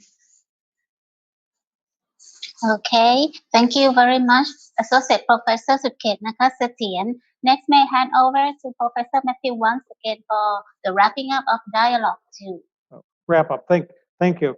I think it's pretty clear that there is a continuing willingness both for students to come abroad to Asia or other parts of the world, and I think the internationalization still remains a viable and important goal for all of us in terms of academic value that internationalization provides. I think we've demonstrated that online activity is occurring with various degrees of success. We realize that it's not perfect, and we're all learning from it in terms of how to ensure that it is done well in terms of providing academic integrity with all that entails. Going forward, there's still a lot of uncertainty. The big uncertainty, of course, is COVID-19 itself and its continuing impact. I still think that we need to, as a community, a global community, think about ways of finding a solution to dealing with the uncertainty. There's both short-term and long-term. And long-term could involve medical and scientific and just the realities that we have to deal with. And so I'm wondering if one possibility would be for us to develop some sort of standards, international standards of health and safety, and communicate this, what we are doing. What is each university doing? We've seen that many of you are already doing a lot to protect your students and while at the same time preserving the academic integrity of your programs. But we can articulate the different standards that we can put in play with regarding health safety issues that would give some degree of comfort to incoming students, and also when we send students out, that they should feel comfortable going abroad because they know they'll be meeting these international standards. Anyway, that's just a thought I had. Thank you very much. Okay, thank you very much. And last but the most importantly, let me call upon President Jongrak Wachalinrat once again to make a final comment before we end today's session. Good evening again for all participants. So I can learn and share the experience from you how to solve the problem about the COVID-19. Then I got a lot of the knowledge in each country that I know. And I would like to share you again for Kasetsat University. It's not for just only the student. Our Kasetsat University set the target to be like knowledge for all generation, from the young generation to the old generation.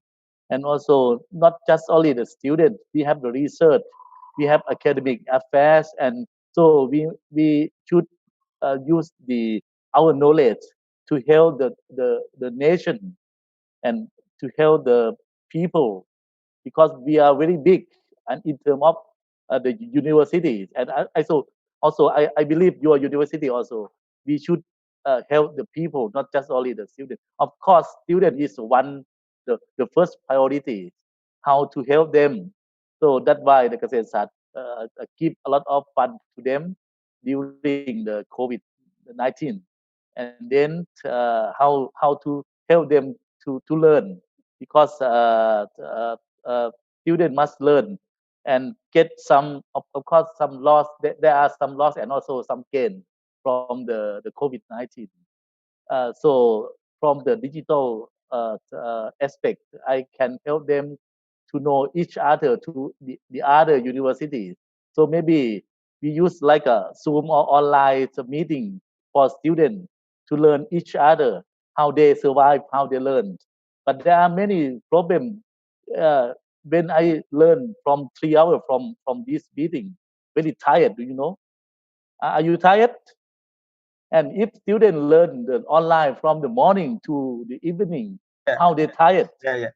Uh, Correct. so like if you are the secondary or primary school, at least 5 or 6 subjects must learn from the online. How they survive? Yeah. So that is a problem for us. So in the university also, if we completely 100% online, that means at least 4 or 5 subjects per days they must learn. So I think the integrated subject should be provide, or some integrated. So the teacher or the professor should discuss before teach to them in integrated, I think. And anyhow, so this is just only the idea.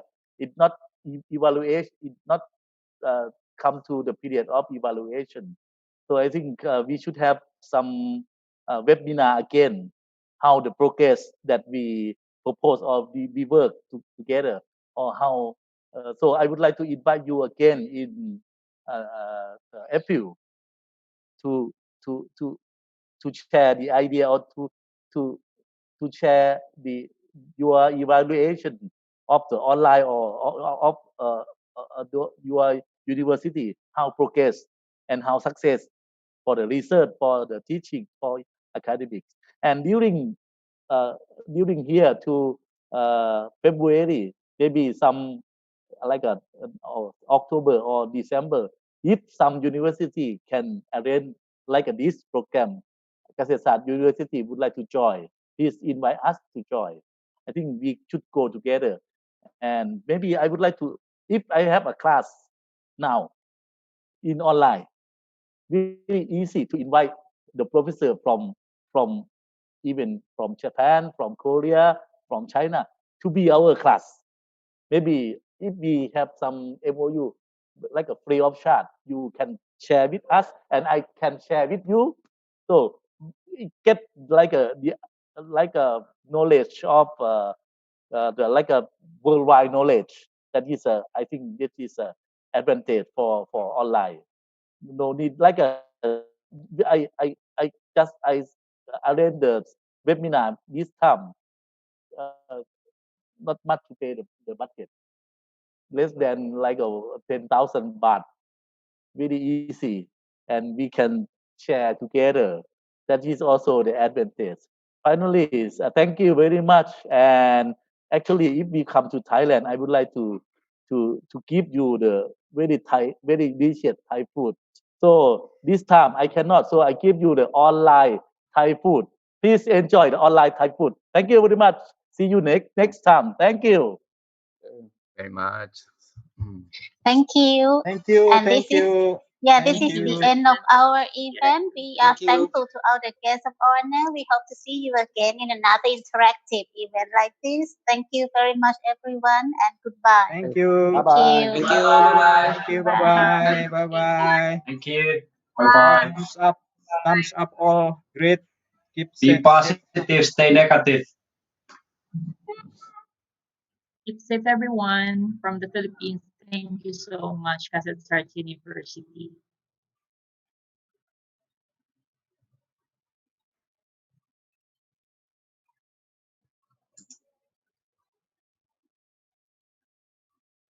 Thank you, Kasersat, for hosting this event. We are very grateful.